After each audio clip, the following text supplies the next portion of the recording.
কালের কসম, নিশ্চয় মানুষ ক্ষতির মধ্যে নিমজ্জিত।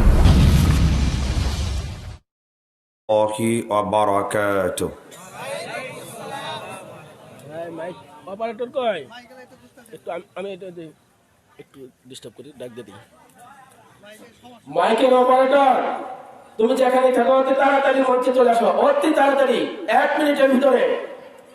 গত বছর কিছু প্রধান বক্তার সময় এই সমস্যা, এই বছরও। অপারেটর যেখানে আছো তাড়াতাড়ি মঞ্চে চলে আসো।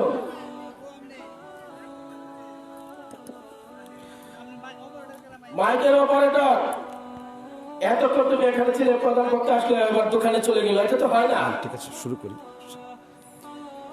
আলহামদুলিল্লাহ আলহামদুলিল্লাহ নাহমাদুহু ওয়া নাস্তাঈনুহু ওয়া নাস্তাগফিরুহু ওয়া নু'মিনু বিহি ওয়া নাতাওয়াক্কালু আলাইহি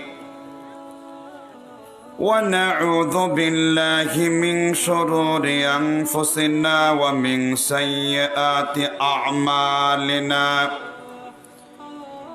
من يهد الله فلا مضل له ومن يضلله فلا هادي له وأشهد أن لا إله إلا الله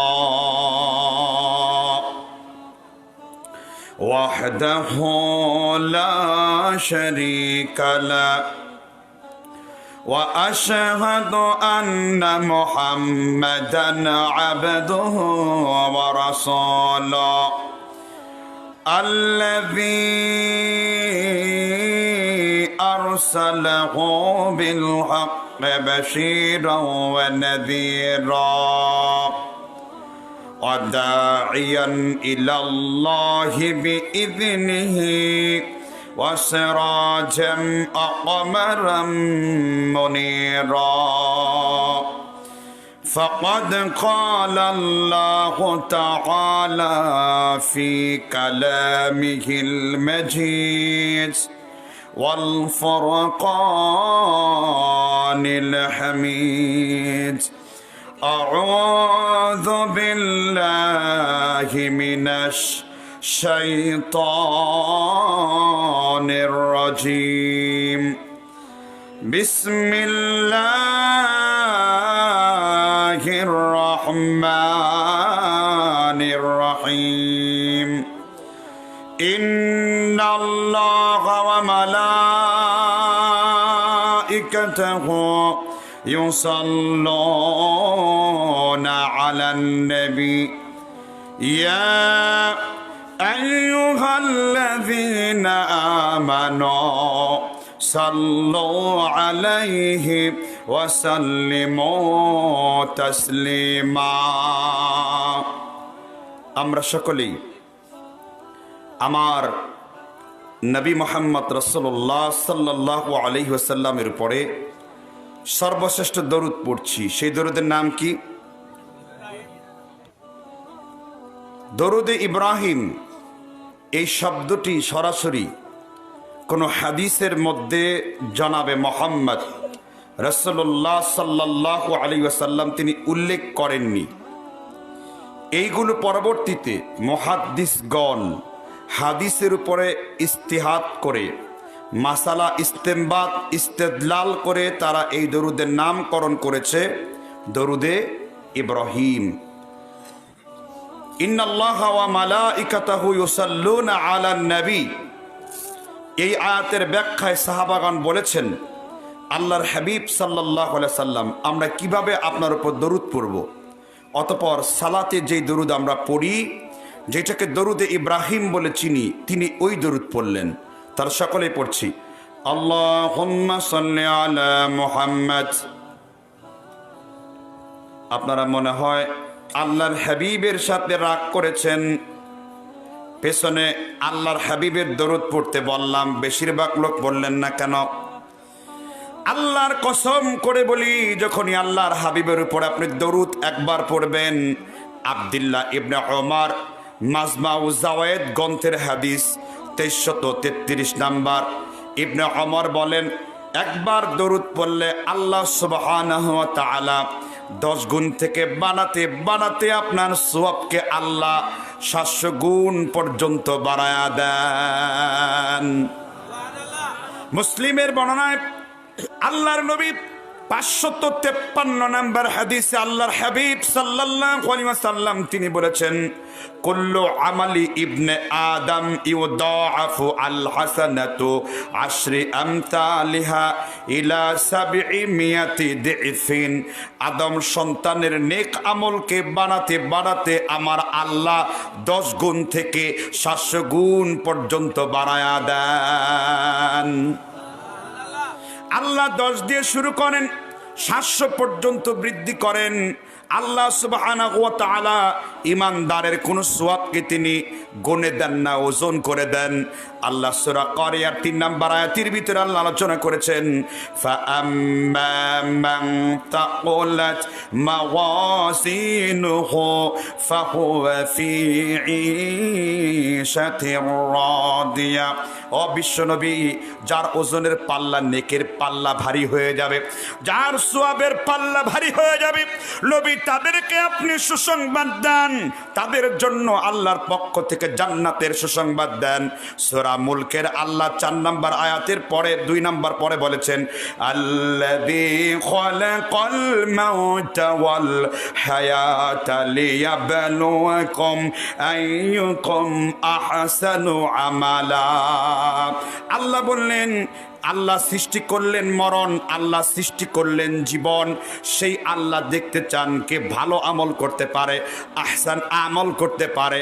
আহসান আমল মানে হলো আল্লাহর কোরআন এবং রাসূলের বিশুদ্ধ হাদিস দ্বারা প্রমাণিত আমলকে বলা হয় আহসান আমল, সুন্দর আমল। আল্লাহ কিন্তু কোয়ালিটির কথা বলেছেন, আল্লাহ কোয়ান্টিটির কথা বলেন নাই। এই জন্য আমরা যখন রাসূলের কথা শুনবো, আমরা দরুদ পড়ব কি পড়ব না, জুড়ে বলেন।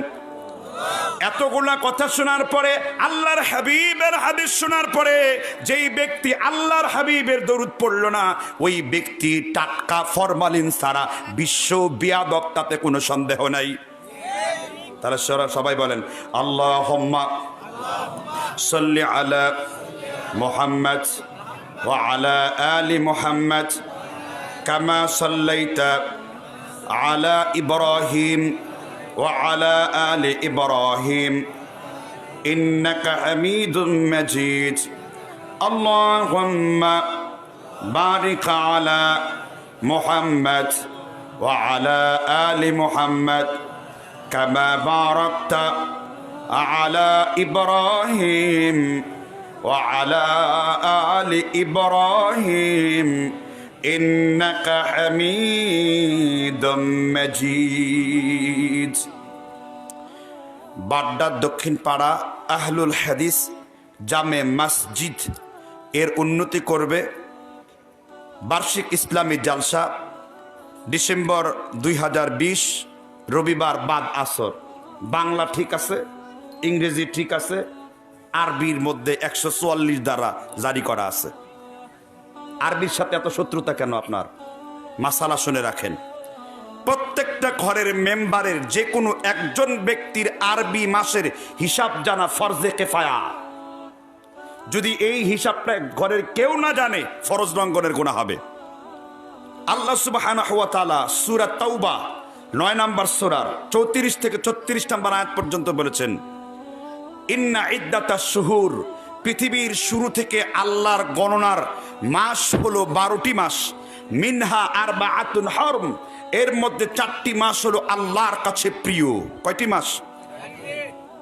আপনি ইংরেজি দিয়েছেন, ইংরেজি প্রত্যেকটা মাসের নাম এক একটা জানোয়ারের নামে তৈরি, দেবদেবী মূর্তির নামে তৈরি। জানোয়ারা, গ্রিকের অ্যাথেন্স শহরে একটা মূর্তি গাড়া আছে, তার নামে জানোয়ারা। ফেব্রুয়ারি, গ্রিসের আরেকটি স্টেটে একটা মূর্তি লাগানো আছে, তার নাম ফেব্রুয়ারা থেকে ফেব্রুয়ারি। এগুলো মূলত গ্রিক ভাষা। কথা বুঝতে পারছেন কিনা? আমরা সবসময় আরবি ভাষাটা দেওয়ার চেষ্টা করব। আমার ইংরেজি জানুয়ারি, ফেব্রুয়ারি, ডিসেম্বর, মার্চ এগুলোর সাথে কোনো অ্যালার্জি নেই, কিন্তু আপনার ইসলামের অনেক নিয়ম কানুন, অনেক আমল, ইবাদতের অনেক বিষয়গুলো আরবি সন তারিখের সাথে জড়িত। এই জন্য এটাকে বলে হিজরি সাল। কি সাল? কথা মনে হয় বুঝেন নাই। তাহলে এই লিফলেটগুলো সুন্দর করে করার চেষ্টা করবেন। আজকের মাহফিলের সম্মানিত সভাপতি জনাব মহিউদ্দিন মিয়া, বাড্ডা দক্ষিণ পাড়া, পরিচালনায় শেখ মোহাম্মদ আবদুল্লাহ আল মামুন, খতিব অত্র জামে মসজিদ, হাফেজাহুল্লাহ। আল্লাহ তাআলা তার মাকাম আরও উচ্চ মাকাম দান করুন। সবাই আসতে বলেন আমিন। মঞ্চে উপবিষ্ট বিশিষ্ট ওলামা একরাম, আজকের মাহফিলে সম্মানিত চিফ গেস্ট, প্রধান অতিথি জনাব জাহিদুর রহমান বাদল, আমন্ত্রিত অতিথিবৃন্দ, আমার দিনপ্রিয় বিভিন্ন এলাকা থেকে দিনী ভাইয়েরা, পর্দার অন্তরালে মা ও বোনেরা, আমরা যেখানে বসতে পেরেছি সেই মহান মুনিব রব্বুল আলামিন তার শুকরিয়া জ্ঞাপন করে বলছি আলহামদুলিল্লাহ। এতগুলা শক্তিশালী মানুষের শক্তি এতটুকু নাকি? আল্লাহর প্রশংসা করলে অ্যারেস্ট হওয়ার ভয় আছে? তাহলে করলেন না কেন? একটু জোরে আওয়াজ লাগায় বলেন আলহামদুলিল্লাহ। রব্বানা লাকাল হামদ হামদান কাসীরান তয়্যিবান মুবারাকান ফি সুবহানাল্লাহি আদাদা খালকিহি ওয়া রিদা নাফসিহি ওয়া সিনাতা আরশিহি। আল্লাহর প্রশংসা করলে আল্লাহ খুশি হন না বেজার হন? হাদিসে কুদসি আল্লামা খতিব আল বাগদাদি আশরাফু আসহাবিল হাদিস 8 নম্বর পৃষ্ঠায় তিনি হাদিস বর্ণনা করেছেন। আল্লাহ তাআলা হাদিসে কুদসির মধ্যে তিনি আলোচনা করেছেন ওয়া বিজালালি ওয়া কুদরতি ওয়া উলুভি ওয়া ইরতিফাই মাকানি। আল্লাহর জালালিয়াতের কসম, আল্লাহর সাম্রাজ্যের কসম, আল্লাহর জাতের কসম, তোমরা যখন আল্লাহর প্রশংসা শুরু করে দাও, আল্লাহ বলেন আমার যেই গোলাম কোন মাজলিসে কোন জায়গায় আমি আল্লাহর কোন কীর্তন শুরু করে দেয়, আমি আল্লাহ ওই গোলামদের গুনাহ মাফ করে দেই। শুধু তাই না, আমার রাসূল সাল্লাল্লাহু আলাইহি ওয়াসাল্লাম তিনি বলেছেন যখন জমিনের কোন জায়গায় মিনাল আরদি ওয়া আকসারি মিনাল আরদি মিন আদাদিল হাসা, জামিয়া সাগীর সুনান দারিমির হাদিস 1344 নম্বর বর্ণনায় আল্লাহর হাবিব সাল্লাল্লাহু আলাইহি সাল্লাম বলেন যেখানে আল্লাহর কোন কীর্তন প্রশংসা করা হয়, আল্লাহ এত সংখ্যক ফেরেশতা নাজিল করেন এই জমিনের পাথরগুলো গুনে শেষ করতে পারবে, মিন আদাদিল হাসা, পাথরগুলো গুনে শেষ করতে পারবে, কিন্তু আল্লাহর ফেরেশতাদের তোমরা গুনে শেষ করতে পারবা না। মুসলিম শরীফের বর্ণনার ভিতরে রাসূল বলেছেন 1234 নম্বর বর্ণনায় وعن عبد الله ابن عمر رضي الله عنه قال قال رسول الله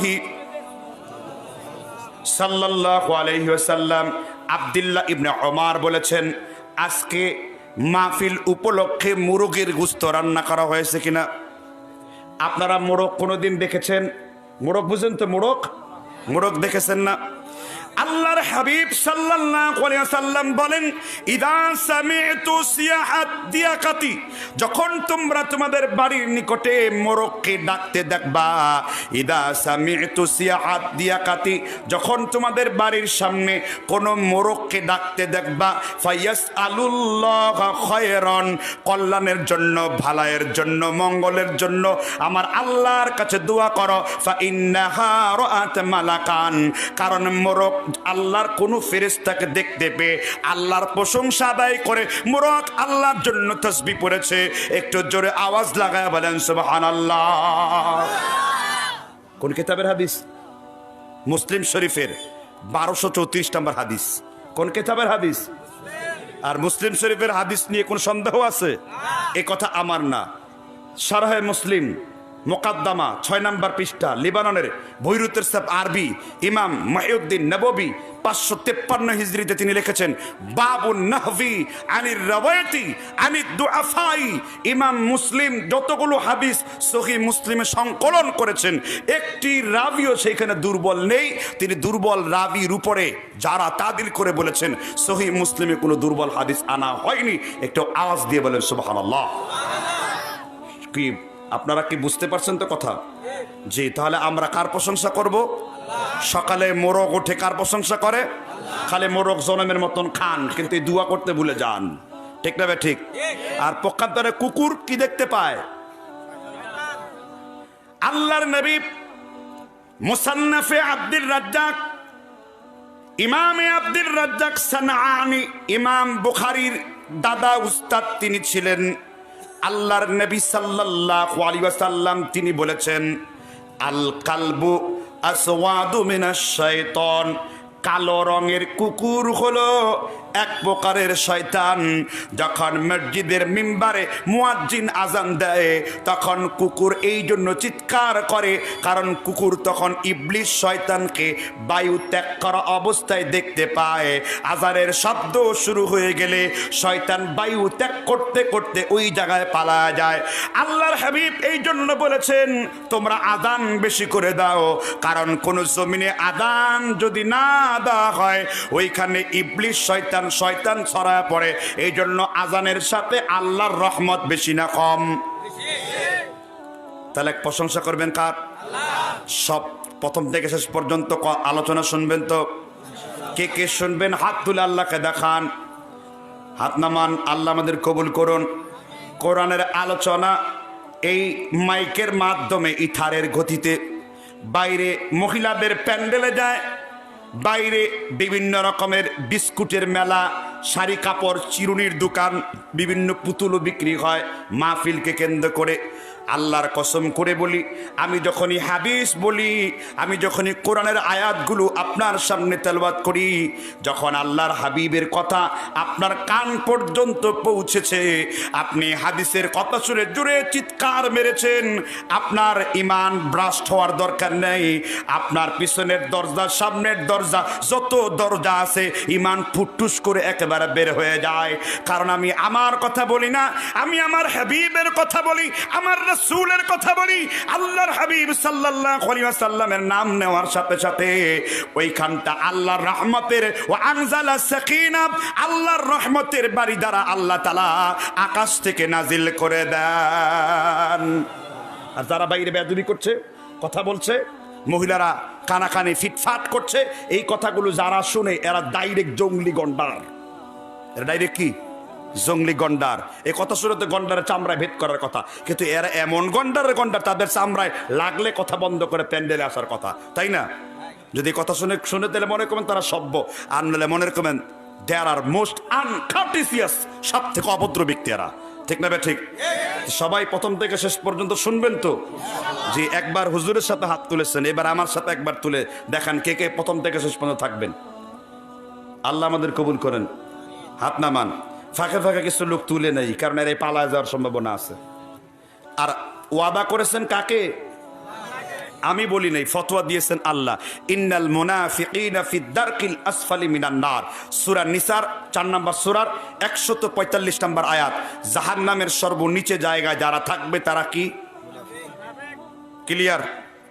তাহলে এখন যারা আল্লাহর সাথে ওয়াদা করে বাইরে থেকে বের হয়ে যাবেন, তাহলে আল্লাহর কোরআনের আয়াতের দৃষ্টিতে তারা কি? ইদা হাদ্দাসা কাযাবা ওয়া ইদা ওয়াদা আখলাফা। মুনাফিকের বৈশিষ্ট্য হলো যখন তারা কথা বলবে মিথ্যা কথা বলবে, যখন তারা ওয়াদা করবে কি ওয়াদা করবে? আর আল্লাহ তাআলা বলেছেন সূরা মায়েদার 1 নম্বর আয়াতে, ইয়া আইয়ুহাল্লাযীনা আমানু আউফু বিল উকুদ, হে দুনিয়ার ঈমানদারগণ, তোমরা যে ওয়াদা প্রতিশ্রুতি আল্লাহকে দিয়েছো তোমরা সেই ওয়াদাগুলোকে রক্ষা করে চলো। তো কাজেই বাইরে যে দৌড়ে যায়, আমি এখান থেকে বলবো ভাই মুনাফিক কোথায় এটা জান, তবে 1 নাম্বার 2 নাম্বার হলে 1 2 দেখিয়ে বাইরে যাওয়ার অনুমতি আছে না নাই? বাইরে তখন চলে যাবেন, দয়া করে এখানে আবার সেটা ত্যাগ করে দেবেন না, অনেক জায়গায় দেয়, কারণ যদি মুনাফিক হয়ে মারা যায়। এটা কিন্তু আমি বলি নাই, কথা বুঝতে পারছেন কিনা? তাহলে আলোচনা শুরু করা যাক নাকি? তাহলে সকলে একসাথে বলবেন, আউযু বিল্লাহি মিনাশ শাইতানির রাজিম, বিসমিল্লাহির রহমানির রহিম ومن يشاقق الرسول من بعد ما تبين له الهدى ويتبع غير سبيل المؤمنين نوله ما تولى ونسله جهنم وساءت مصيرا আমি আপনাদের সামনে কোরআনুল কারীম 4 নম্বর সূরা সূরা নিসার 115 নম্বর আয়াতটা পাঠ করেছি। কয় নম্বর সূরা? আদর্শ বক্তার আদর্শ শ্রোতার পরিচয় হলো শুনবেন, মানবেন। সামি'না ওয়া আতা'না, শুনেছো আর মেনেছো। গুফরানাকা রাব্বানা ওয়া ইলাইকাল মাসির, আমি আল্লাহ তোমাকে ক্ষমা করে দিয়েছি।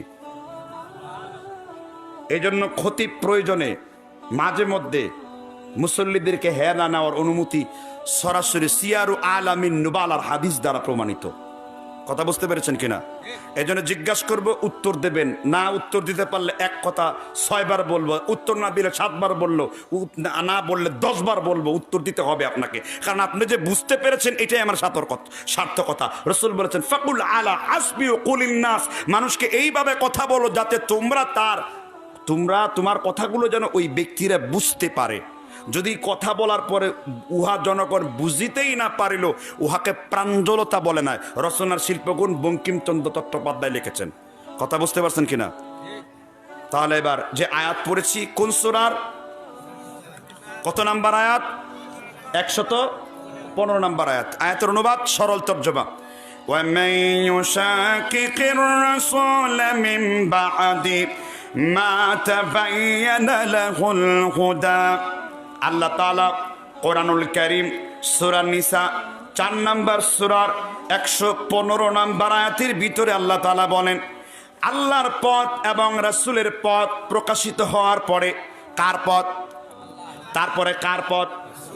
আল্লাহর পথ এবং রাসূলের পথ প্রকাশিত হওয়ার পরে ওয়ায়াত্তাবি গায়রা সাবিলিল মুমিনিনা নুওয়াল্লিহি, এবং মুমিনদের পথ বলতে আল্লামা তাফসির সাদির মধ্যে as-সালিহ আল উসাইমিনির উস্তাদ আল্লামা সাদি বলেছেন, এই সাবিলিল মুমিনিন বলতে সাহাবীদের পথকে বোঝানো হয়েছে। তাহলে হলো 3টি পথ। আল্লাহর পথের কথা বললাম, রাসূলের সত্য প্রকাশিত হওয়ার পরে রাসূল থেকে হাদিসের দলিল দিলাম, আর 3 নম্বর সাহাবীদের কৌল থেকে আপনাকে আমি দলিল দিলাম।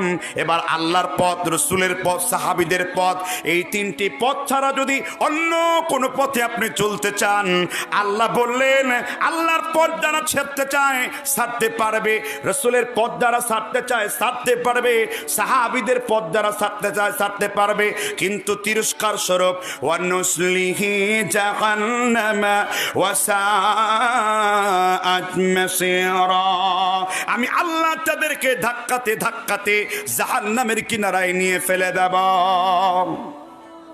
তাহলে পথ কয়টা? জোরে বলেন, কয়টা পথ? এক আল্লাহর, 2 নাম্বার কি? রাসূলের, 3 নাম্বার কি?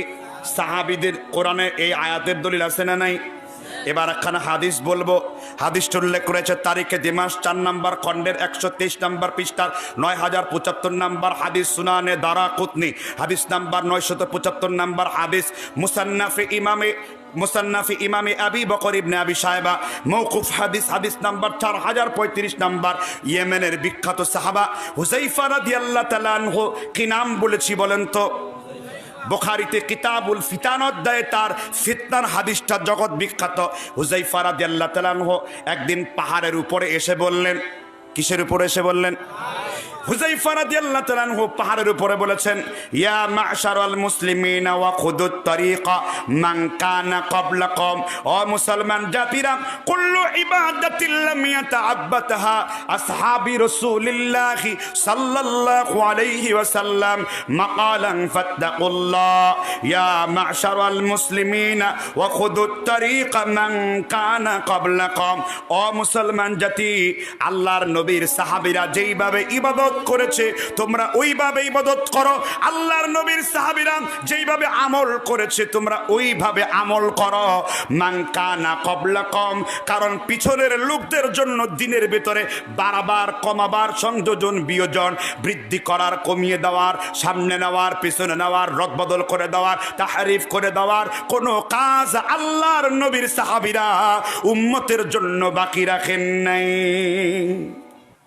কমপ্লিট করেছেন। কুল্লু ইবাদাতিন লাম ইয়াতাআব্বাদহা, ইবাদত করো কার মতন? সাহাবীদের মতন। মাকালান ফাত্তাকুল্লাহ, যদি তোমাদের মধ্যে কার ভয় থাকে? ওয়াকুদুত তারিকা মান কানা ক্বাবলাকুম, কারণ সাহাবীদের তরিকাই তোমাদের তরিকা, কারণ পেছনের লোকদের জন্য সাহাবীরা কোনো কিছু বাদ রেখে যান নাই।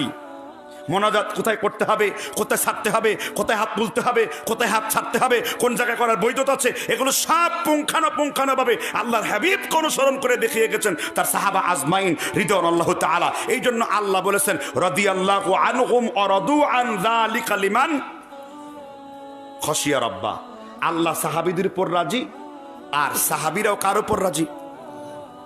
জি, আমার বিষয় দেওয়া হয়েছে সুন্নত ও বিদআত। সুন্নত কি? আমাদের দেশে এই জিনিসটা বুঝে না, ছোট বাচ্চারাও বুঝাইলে বুঝবে। প্রথম হলো সুন্নাত মানে কি? সুন্নতের সংজ্ঞা কি? কেউ বলতে পারেন সুন্নত কাকে বলে? সুন্নত কাকে বলে বলতে পারেন? বলতে পারেন না, আমার কথা না। ইমাম যায়েদ ইবনু আরকাম রাদিয়াল্লাহু তাআলা আনহু রাহিমাহুল্লাহ তাবিঈ ছিলেন, তাবেঈ ছিলেন। তিনি বলেছেন রাসূল যা আদেশ করেছেন, রাসূল যা নিষেধ করেছেন, কাউলি, তাকরিরি, ফেইলি, রসুলের মুখ নিঃসৃত কথা এবং রসুলের অনুমোদন সূচক কথা, এবং রসুল সাল্লাল্লাহু আলাইহি সাল্লাম যা তিনি নিষেধ বর্জন করতে বলেছেন, এই তিনটি কাজ করাকে কি বলা হয়? এমনকি সাহাবীদের কর্মনীতিকেও কি বলা হয়? সুন্নাত বলা হয়। রাসূলের কর্ম সুন্নত, সাহাবীদের কর্ম কি? যদি সাহাবীদের কোনো কথা বা কৌল জনাবে রাসূলুল্লাহ সাল্লাল্লাহু আলাইহি ওয়াসাল্লামের খিলাফ না হয়, তাহলে সাহাবীরাও কি রসুলকে খেলাফ করেছেন? বিষয়টি এমন নয়। অনেক সাহাবীদের কাছে হয়তো রাসূলের ওই কথাটা পৌঁছায়নি, তাই পৌঁছায়নি যেহেতু তিনি তার বেশি আমাদেরকে কি বলেননি। কথা কি বুঝতে পারছেন কিনা? যেমন নিকাহে মুতা, নিকাহে মুতা বুঝেন? Contract marriage. কি ম্যারিজ? আপনাদের দেশে কন্টাক্ট ম্যারিজ করে না? ইউরোপে গেছে, ইতালিতে গিয়েছে, 3 দিনের জন্য মালয়েশিয়ায় গিয়েছে, 3 দিনের জন্য, 1 বছরের জন্য কন্টাক্ট ম্যারিজ করছে সিটিজেনশিপ পাওয়ার আশায়। আছে না নাই? এটাকে নেকাহে মোতা বলে। আলী রাদিয়াল্লাহু তাআলা আনহুর জীবদ্দশাতে ইবনে আব্বাস জানতে পেরেছেন যে মুতা বিবাহ হারাম। আলী বলেছেন আমি রাসূলকে বলতে শুনেছি নেকাহে মুতা এটা হারাম করা হয়েছে, মুতা বিবাহ হারাম করা হয়েছে। মুতা বিবাহ কি? এখন কেউ যদি কন্টাক্ট ম্যারিজ করে হারাম। তাহলে সুন্নতের সংজ্ঞা বুঝছেন তো? এই সংজ্ঞা বোঝার জন্য একটা আয়াতই যথেষ্ট। কি যথেষ্ট? সূরা হাসর আয়াত নাম্বার 7-এ আল্লাহ রাসূল বলেছেন, কোন সূরা, কয় নাম্বার আয়াত? মা আতাকুমুর রাসূল ফাখুযুহু ওয়া মা নাহাকুম আনহু ফান্তাহু। মা আতাকুমুর রাসূল, তোমার রাসূল তোমাদেরকে যা দিয়েছেন তোমরা তা গ্রহণ করো। ওয়া মা নাহাকুম আনহু ফান্তাহু, আর তোমার নবী তোমাদেরকে যা নিষেধ করেছেন তোমরা তা বর্জন করো। অর্থাৎ আল্লাহর রাসূল যা করে দেখিয়েছেন করো, যা করেননি বর্জন করো। যা নিষেধ করেছেন তোমরা তা বর্জন করো। রাসূল যা যা করেছেন তা আপনার জন্য সুন্নাত। এই জন্য রাসূলের সুন্নাত আমল করলে সওয়াব আছে না নাই? আল্লাহর হাবিব বলেছেন, হাদিসটা দারাকুতনি, হাদিসটা সুনান নাসাই, বাব কিতাবুল ইতিসাম অধ্যায়ে রয়েছে, হাদিস নাম্বার হলো 1344 নাম্বার। আল্লাহর রাসূল বলেছেন ফিতনার জামানায় যে ব্যক্তি আল্লাহর নবীর কোন সুন্নতকে আঁকড়া ধরবে, 50 জন সাহাবী আমল করলে যেই রকম সওয়াব দেওয়া হতো, 50 জন সাহাবী আমল করলে যেই রকম সওয়াব হতো, আল্লাহর নবীর সুন্নতকে ফিতনার জামানায় আঁকড়া ধরলে ওই 50 জন সাহাবীর সমান সওয়াব আমল তার আমল নামার ভিতর আল্লাহ লিখে দেবেন। কয়জন সাহাবীর? একটা ফিতনার জামানায় সুন্নাত পালন করলে কয়জন সাহাবীর সওয়াব? 50 জন সাহাবীর সওয়াব। শুধু তাই না, আপনি যদি এলাকায় একটা সুন্নতের প্রচলন করেন, যতজন লোক এই সুন্নতের আমল করবে, ততজন লোকের আমলের একটি অংশ যেই ব্যক্তি মৃত সুন্নতকে জীবিত করেছে তার আমল নামায় চাপিয়ে দিবেন কে? এ কথা আমার না, আল্লাহর হাবিব সাল্লাল্লাহু আলাইহি সাল্লাম বলেন। হাদিস মুসলিম, হাদিস নাম্বার 235 নাম্বার, রিয়াদুস সালিহিন হাদিস নাম্বার 874 নাম্বার। ওয়া আন ইরবাস ইবনু সারিয়া রাদিয়াল্লাহু আনহু قال قال رسول الله, পেছনের লোকেরা আমার রাসূলের উপর দরুদ পড়েন নাই। قال رسول الله, মুখ নাড়তে হবে, আজকে বুবার মুখেও কথা বলতে হবে। মালাকুম লা তানতিকুন, ইব্রাহিম যেমন মূর্তিকে বলেছেন, ও মূর্তি, ও ভাস্কর্য, কি হলো কথা বলো না কেন? মালাকুম লা তানতিকুন, তোমরা কি কথা বলতে পারো না, কি হলো কথা বলো না কেন? ফারাগা আলাইহিম দরবাম বিল ইয়ামিন, ইব্রাহিম ডান হাত দিয়ে তাদেরকে ধরে ফেললেন, আঘাত করলেন, মূর্তিগুলোকে ভেঙে টুকরা টুকরা করে দিলেন। এবার বললেন, তোমার মূর্তি কথা বলতে পারো না কেন? এবার মূর্তি পূজারীরা বলল, ও ইব্রাহিম, আমরা এমন মূর্তি তৈরি করেছি, এই মূর্তির কোনো কিছুর করার ক্ষমতা নাই। ইব্রাহিম নবী বললেন, আফসোস, তোমরা আল্লাহকে ছেড়ে এমন কিছুকে ডাকছো যে কিছু তোমাদের জন্য কোনো কল্যাণ এবং কোনো অকল্যাণ বয়ে আনতে পারে না। জোরে বলেন ঠিক না ঠিক? এই জন্য রসুলের নাম শুনলে দরুদ পড়া জায়েজ না না জায়েজ? মোহাব্বতে রসুলের দরুদ পড়লে সওয়াব হবে না গুনাহ হবে? আর এর মধ্যে যে কথা বলবে সে বিশ্বমানের বেয়াদব হবে কিনা জোরে বলেন। এবার আল্লাহ রাসূল রিয়াদুস সালিহিনে বলেন, মান দাল্লা আলা খায়রিন ফালাহু মিথলু আজরি ফাইলি, কেউ যদি একটা সুন্নতের সূচনা করে, নেক আমলের সূচনা করে, যতজন লোক এই নেক আমল করলো, ততজন লোকের নেক আমলের একটি অংশ তার আমল নামার ভিতর আল্লাহ লিখে দেবেন। মান দাল্লা আলা খায়রিন ফালাহু মিথলু আজরি ফাইলি, এই জন্য সুন্নতের মতো জিন্দেগি সবই হবে কি?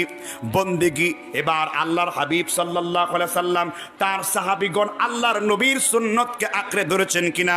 এবার হাদিস দেখেন, বুখারী মুসলিমের বর্ণনা। ওমর ইবনুল খাত্তাব রাদিয়াল্লাহু তাআলা আনহু হাজরে আসওয়াদের পাথরের কাছে গেলেন। হাজরে আসওয়াদ মানে কি? হিজার মানে হলো পাথর, আর আসওয়াদ মানে কি? কালো। This diamond as like a black, এইটা হলো কালো একটা ডায়মন্ড পাথর। এবার ওমর ইবনুল খাত্তাব বলেছেন, হাজরে আসওয়াদের কালো পাথর, তোমাকে চুমু খেতে খেতে তুমি একেবারে কালো হয়ে গেছো। ও হাজরে আসওয়াদের কালো পাথর, তোমাকে চুমু কেন খেতে হয় তা আমার জানা নাই, কিন্তু আমি তোমাকে চুমু খেতে চাই না, কিন্তু আমি কোনো প্রশ্ন করতে চাই না, কারণ কব্বালতু রাসূলিল্লাহি সাল্লাল্লাহু আলাইহি ওয়াসাল্লাম, আমার নবী তোমাকে চুমু খেয়েছেন, তাই আমি তোমাকে চুমু খাই। যুক্তি বুঝার দরকার নাই, আমার নবী তোমাকে চুমু খেয়েছেন, কোনো দলিলের দরকার নাই। আমি ওমর শিবরান শিবরান জেরাআন জেরাআন, প্রত্যেকটা গজে গজে বিগতে আমি আমার নবী মুহাম্মদ রাসূলুল্লাহকে অনুসরণ করে চলব। কোন যুক্তি দাঁড় করিয়েছেন? কোন যুক্তি দরকার আছে? কোনো যুক্তির দরকার নাই। দলিলের ভাষায় কথা বলতে হবে, কথা বলতে হবে কিতাবের ইবারতের ভাষায়, কথা বলতে হবে ফিকহের ভাষায়, কথা বলতে হবে হাদিসের ভাষায়, কথা বলতে হবে উলুমের ভাষায়, কথা বলতে হবে হাদিসের ভাষায়, কথা বলতে হবে বুরহান স্পষ্ট দলিলের ভাষায়, নিজের মিলজিল হুদা চিৎকার চাপাবাজির ভাষায় নয়, কোরআন এবং হাদিসের ভাষায় কথা বলতে হবে। রাসূলের সুন্নাহ হলো আমার জন্য হুজ্জাত, আর বিদআত হলো আমার জন্য দালালা। ঠিক কিনা বলেন? এজন্য এখান থেকে বের হওয়া যাবে না, এজন্য দলিলের ভাষায় কথা বলতে হবে। কিসের ভাষায়? এবার হাদিস উল্লেখ করব। খুব বিরক্ত লাগে, খুব কষ্ট লাগতেছে, আমার কথাগুলো বুঝতে কি কষ্ট হচ্ছে নাকি? আল্লাহর নবীর সর্বশ্রেষ্ঠ সাহাবার নাম কি, যার ব্যাপারে আমার নবী বলেছেন, আরহামু বি উম্মতি উম্মতি আবি বকর, আমার উম্মতের সব থেকে বেশি রহমত যাকে দেওয়া হয়েছে তার নাম কি? আবু বকর রাদিয়াল্লাহু তাআলা আনহু। এই হাদিসটি উল্লেখ করেছেন ইমাম ইবনুল কাইয়্যুম আল জাওজি, কিতাবের নাম আল ফাওয়ায়েদ, মিশরি ছাপ, পৃষ্ঠা নাম্বার 13, খণ্ড নাম্বার 1। এখানে একটা হাদিস রয়েছে, আবু জাহাল কাফেরদের লিডার আছে না নাই? আবু জাহাল আবু বকরকে বললেন, তোমার নবী মুহাম্মদ রাসূলুল্লাহ কালো একটি দেয়ালকে যদি সাদা বলে আর সাদা একটি দেয়ালকে যদি কালো বলে, তুমি তোমার নবী মুহাম্মদ রাসূলুল্লাহর কথা শুনবে নাকি? এবার আবু বকর স্পষ্ট করে উত্তর দিয়ে দিয়েছেন, আমার নবী হলো রাহমাতাল লিল আলামিন, আমার নবী হলেন পৃথিবীর সব মানুষের জন্য রহমত স্বরূপ। তোমরাই না আমার নবীকে আল আমিন উপাধি দিয়েছো, তোমরাই না আমার নবীকে সাদেক সত্যবাদী উপাধি দিয়েছো। আর আমার আল্লাহ বলেন আমার সাথে মুহাম্মদ মিথ্যা বলে না, কারণ আমার নবী নিজের মুখ দিয়ে কোনো কথা বলেন না। ওমা ইয়ানতিকু আনিল হাওয়া, আমার নবী আবেগে তাড়িত হয়ে কোনো কথা বলেন না। আমি আল্লাহ তাকে যা ওহী করি, আসমানের উপর থেকে যা ফয়সালা করি, আমার নবী কেবল তাই বলেন। আবু বকর রাদিয়াল্লাহু তাআলা আনহু কাফেরের লিডার আবু জাহালকে বলল, আমার নবী যদি কালো একটা দেয়ালকে সাদা বলে আর সাদা একটা দেয়ালকে কালো বলে, আমার যুক্তির কোনো দরকার নেই, আমার চিন্তার কোনো দরকার নেই, আমি বিনা প্রমাণে বিনা চিন্তাই বলবো ক্বালা সাদাকা রাসূলুল্লাহ, আমার নবী যা বলেছেন তা আকাশের ধ্রুব তারার মতো সত্য বলেছেন। কোনো যুক্তি নাই তো, আমি রাসূলকে মানবো। ও কদ সাল্লাইতা ওয়া ইউসাল্লিমু তাসলিমা, সূরা নিসার 69 নম্বর আয়াত। রাসূলের কথা বলা হয়েছে, মাথাকে নত করে, শিরকে নত করে, তাআসসুফ ধর্মীয় গোড়ামিকে পরিত্যাগ করে কেবল অনুসরণ করতে হবে মুহাম্মদ। দেখেন সাহাবা ওমর, কি নাম বলেছি, এ পাশে কথা হয়, যারা মাইকে প্যান্ডেলের বাইরে কথা বলছেন দয়া করে সেসব ভাইদেরকে বলবো, নিজেরা ওয়াজ শুনতে যদি না চান কচু গাছের মধ্যে ফাঁসি দিয়ে মরে যান বাইরে যে, তবে এখানে ডিস্টার্ব করবেন না। আল্লাহ আপনাদের হেদায়েত দান করুন, জোরে বলেন আমিন। ওমর ইবনুল খাত্তাব রাদিয়াল্লাহু তাআলা আনহু কি বলেছিলাম, ওমর ইবনুল খাত্তাব মসজিদের মিম্বারে খুতবা দিচ্ছেন। মসজিদের মিম্বারে কি দেন? খুতবা। বুঝেন তো, ওমর ইবনুল খাত্তাব রাদিয়াল্লাহু তাআলা আনহু মসজিদের মিম্বারে দাঁড়ায় বললেন, আমি যদি এমন কোনো কথা বলি, আমার কথা আল্লাহর নবীর হাদিসের ভেতরে নাই, আমার সাথে ফয়সালা কি দিয়ে হবে? একজন আনসার তরবারি বের করে বলেন, ইয়া ওমর ইবনুল খাত্তাব আজরিবু উনুকা গায়রা মুসফাতি, আমি তরবারি দিয়ে তুমি ওমরের গর্দানকে শরীর থেকে আমি মিটিয়ে দেব, কারণ তুমি না আমার হাদিস বলেছো ওয়ালাকিন্নী খাশিতুম তুফতারাদা আলাইকুম, ও তো ওমর তুমি না হাদিস বলেছো যহারাকা ওয়া বাতানাকা আও লা তাতিয়ান্নাক, যদি আমার নবীর হাদিস প্রমাণ দিতে না পারো মুসা আশআরী রাদিয়াল্লাহু তাআলা আনহু, আমি তোমার পেটকে চিরে ফেলবো, আমি তোমাকে হত্যা করব, আমি তোমার গর্দানটা এক খুব দিয়ে কেটে দুনিয়া থেকে বের করে দেব। মুসলিমের বর্ণনায় ওমর ইবনুল খাত্তাব হাদিসটা বলেছেন। এবার ওমরকে ওই সাহাবী ফিডব্যাক দিয়েছেন। ওমর রাদিয়াল্লাহু তাআলা আনহু খুতবার মিম্বারে ওই আনসারের জন্য দোয়া করে বলেছেন, আমি বড় আশ্চর্য হই, আমার নবীর সাহাবাদেরকে আমার আল্লাহ কত ভয়, কত ইলম, কত জ্ঞান, কত হিম্মত দিয়ে দুনিয়ায় প্রেরণ করেছেন। একটু আওয়াজ লাগায় বলেন সুবহানাল্লাহ। ওমর ইবনুল খাত্তাব বললেন, ইন্নাকুম আ'দাউস সুনানি, যেই লোকেরা ইন্নাকুম আদহাবার রাইয়া, যেই লোকেরা আন্দাজ করে দলিল করে নবীর সুন্নতের বাইরে যে নিজের মন গড়া কথা বলে, ইন্নাকুম আ'দাউস সুনানি, তারা হলো আমার নবীর সুন্নতের দুশমন, বলেছেন ওমর ইবনুল খাত্তাব। ফাদাল্লু আদাল্লু, তারা নিজেরাও গুমরা হবে আর জনগণকেও গুমরা বানাবে। তারা নিজেরা কি হবে? জনগণকে কি বানাবে? এই জন্য এই হাদিসটা হুজুর কোন কিতাবে আছে? 1 নাম্বার দলিল সিয়ারু আলামিন নুবালা লিখেছেন ইমাম শামসুদ্দিন হাফিজুল হাদিস যাহাবি রহমাতুল্লাহ আলাই, ভলিউম নাম্বার 8 পৃষ্ঠা নাম্বার 150, লেবাননের বৈরুতের ছাপ আরবি, মিশরের কায়রো থেকে প্রকাশিত দারুল কুতুব মিশর 7ম নাম্বার খণ্ডের 174 নাম্বার পৃষ্ঠায় হাদিসটি দ্রষ্টব্য আছে। আর দলিলের দরকার আছে? এটা হলো সুন্নাত। এটা হলো কি? সুন্নাত। তাহলে আপনি যখন সুন্নত অনুসরণ করবেন আপনার সওয়াব আছে না নাই? রাসূল বলেছেন সুন্নত কেমনে মানবা? আলাইকুম বিসুন্নতি ওয়া সুন্নতি খুলাফাই ওয়া রাশিদিন ওয়া মাহদিয়িন ওয়া তামাসসাকু বিহা ওয়া আদ্দু আলাইহা বিন নওয়াদিস। তিরমিজি, সুনানু তিরমিজি। কেউ এটাকে জয়ীব বলেছেন, তবে ব্যাপক শাওয়াহিদের কারণে হাদিসটি হাসান লি গায়রিহিতে পরিণত হয়েছে। এই জন্য এই দলিল হলো যে তোমরা আমার সুন্নতকে অনুসরণ করো। তোমরা সাহাবীদের সুন্নতকে কি, এই সাহাবী কারা? আবু বকর, এ সাহাবি কারা? এ সাহাবি কারা? এ সাহাবিকে আলী। নওয়াজেস মানে কি? দাঁত দিয়ে কামড়িয়ে ধরো। কোরবানির গোশত খান না তো মোটা গোশতটা কোন দাঁত দিয়ে চাবান? সামনের দাঁত দিয়ে চাবালে তো দাঁতের মাড়ি শুদ্ধ উপরে যাবে, আর সামনের দাঁতে হাড্ডি কামড় দিলে হাড্ডি ভাঙার জায়গায় দাঁত ভেঙে গুঁড়া হয়ে যাবে, আর বুড়া মানুষের দাঁত তো সব গড়গড় করে পড়ে যাবে ঠোঁট থেকে, ঠিক না ঠিক? এই জন্য কোন জায়গা থেকে দিতে হবে? কামড় মারি থেকে। এই জন্য রসুল বলেছেন যেন তেন দা কামড় দিলে হবে না, মারির দাঁত দিয়ে কামড়িয়ে ধরো। আলাইকুম বিসুন্নতি ওয়া সুন্নতি খুলাফাই ওয়ার রাশিদিন মাহদিয়িন ওয়া তামাসসাকু বিহা ওয়া আদ্দু আলাইহা বিন নওয়াজিস। দাঁতের মারি দিয়ে কামড়ে ধরো, রাসূলের সুন্নতকে আঁকড়ে ধরো। সুবহানাল্লাহ। আস্তে কোন বাড়িতে বোর্ড কাছে যেয়ে বলেন সুবহানাল্লাহ। তাহলে সুন্নত বুঝছেন তো নাকি? সুন্নত ক্লিয়ার? জি। এবার সুন্নতের বিপরীত কি? এটাই গন্ডগোল। প্রথমে সুন্নতের সংজ্ঞা কি উলামা একরাম দিয়েছেন? যা নবীজি করেন নাই, করতে বলেন নাই। মাইকম্যান কোথায়? ঠিক আছে, সাউন্ড ঠিক মতো সাউন্ড বাড়ানোর এমন চিল্লানে দেবো মাইকের ইউনিট সব কেটে বাড়িতে চলে যাবে। এখন আমি, তুমি চিনো মাইক, তুমি মাইকটা দুর্বল আনছো কেন? ভালো মাইক দিবা, যাত্রায় মাইক খারাপ দিবা, ওয়াজে মাইক ভালো দিবা। এমন করে সুমা দিয়ে কতক্ষণ ওয়াজ করবো? কথা বুঝেন না কি কইলাম?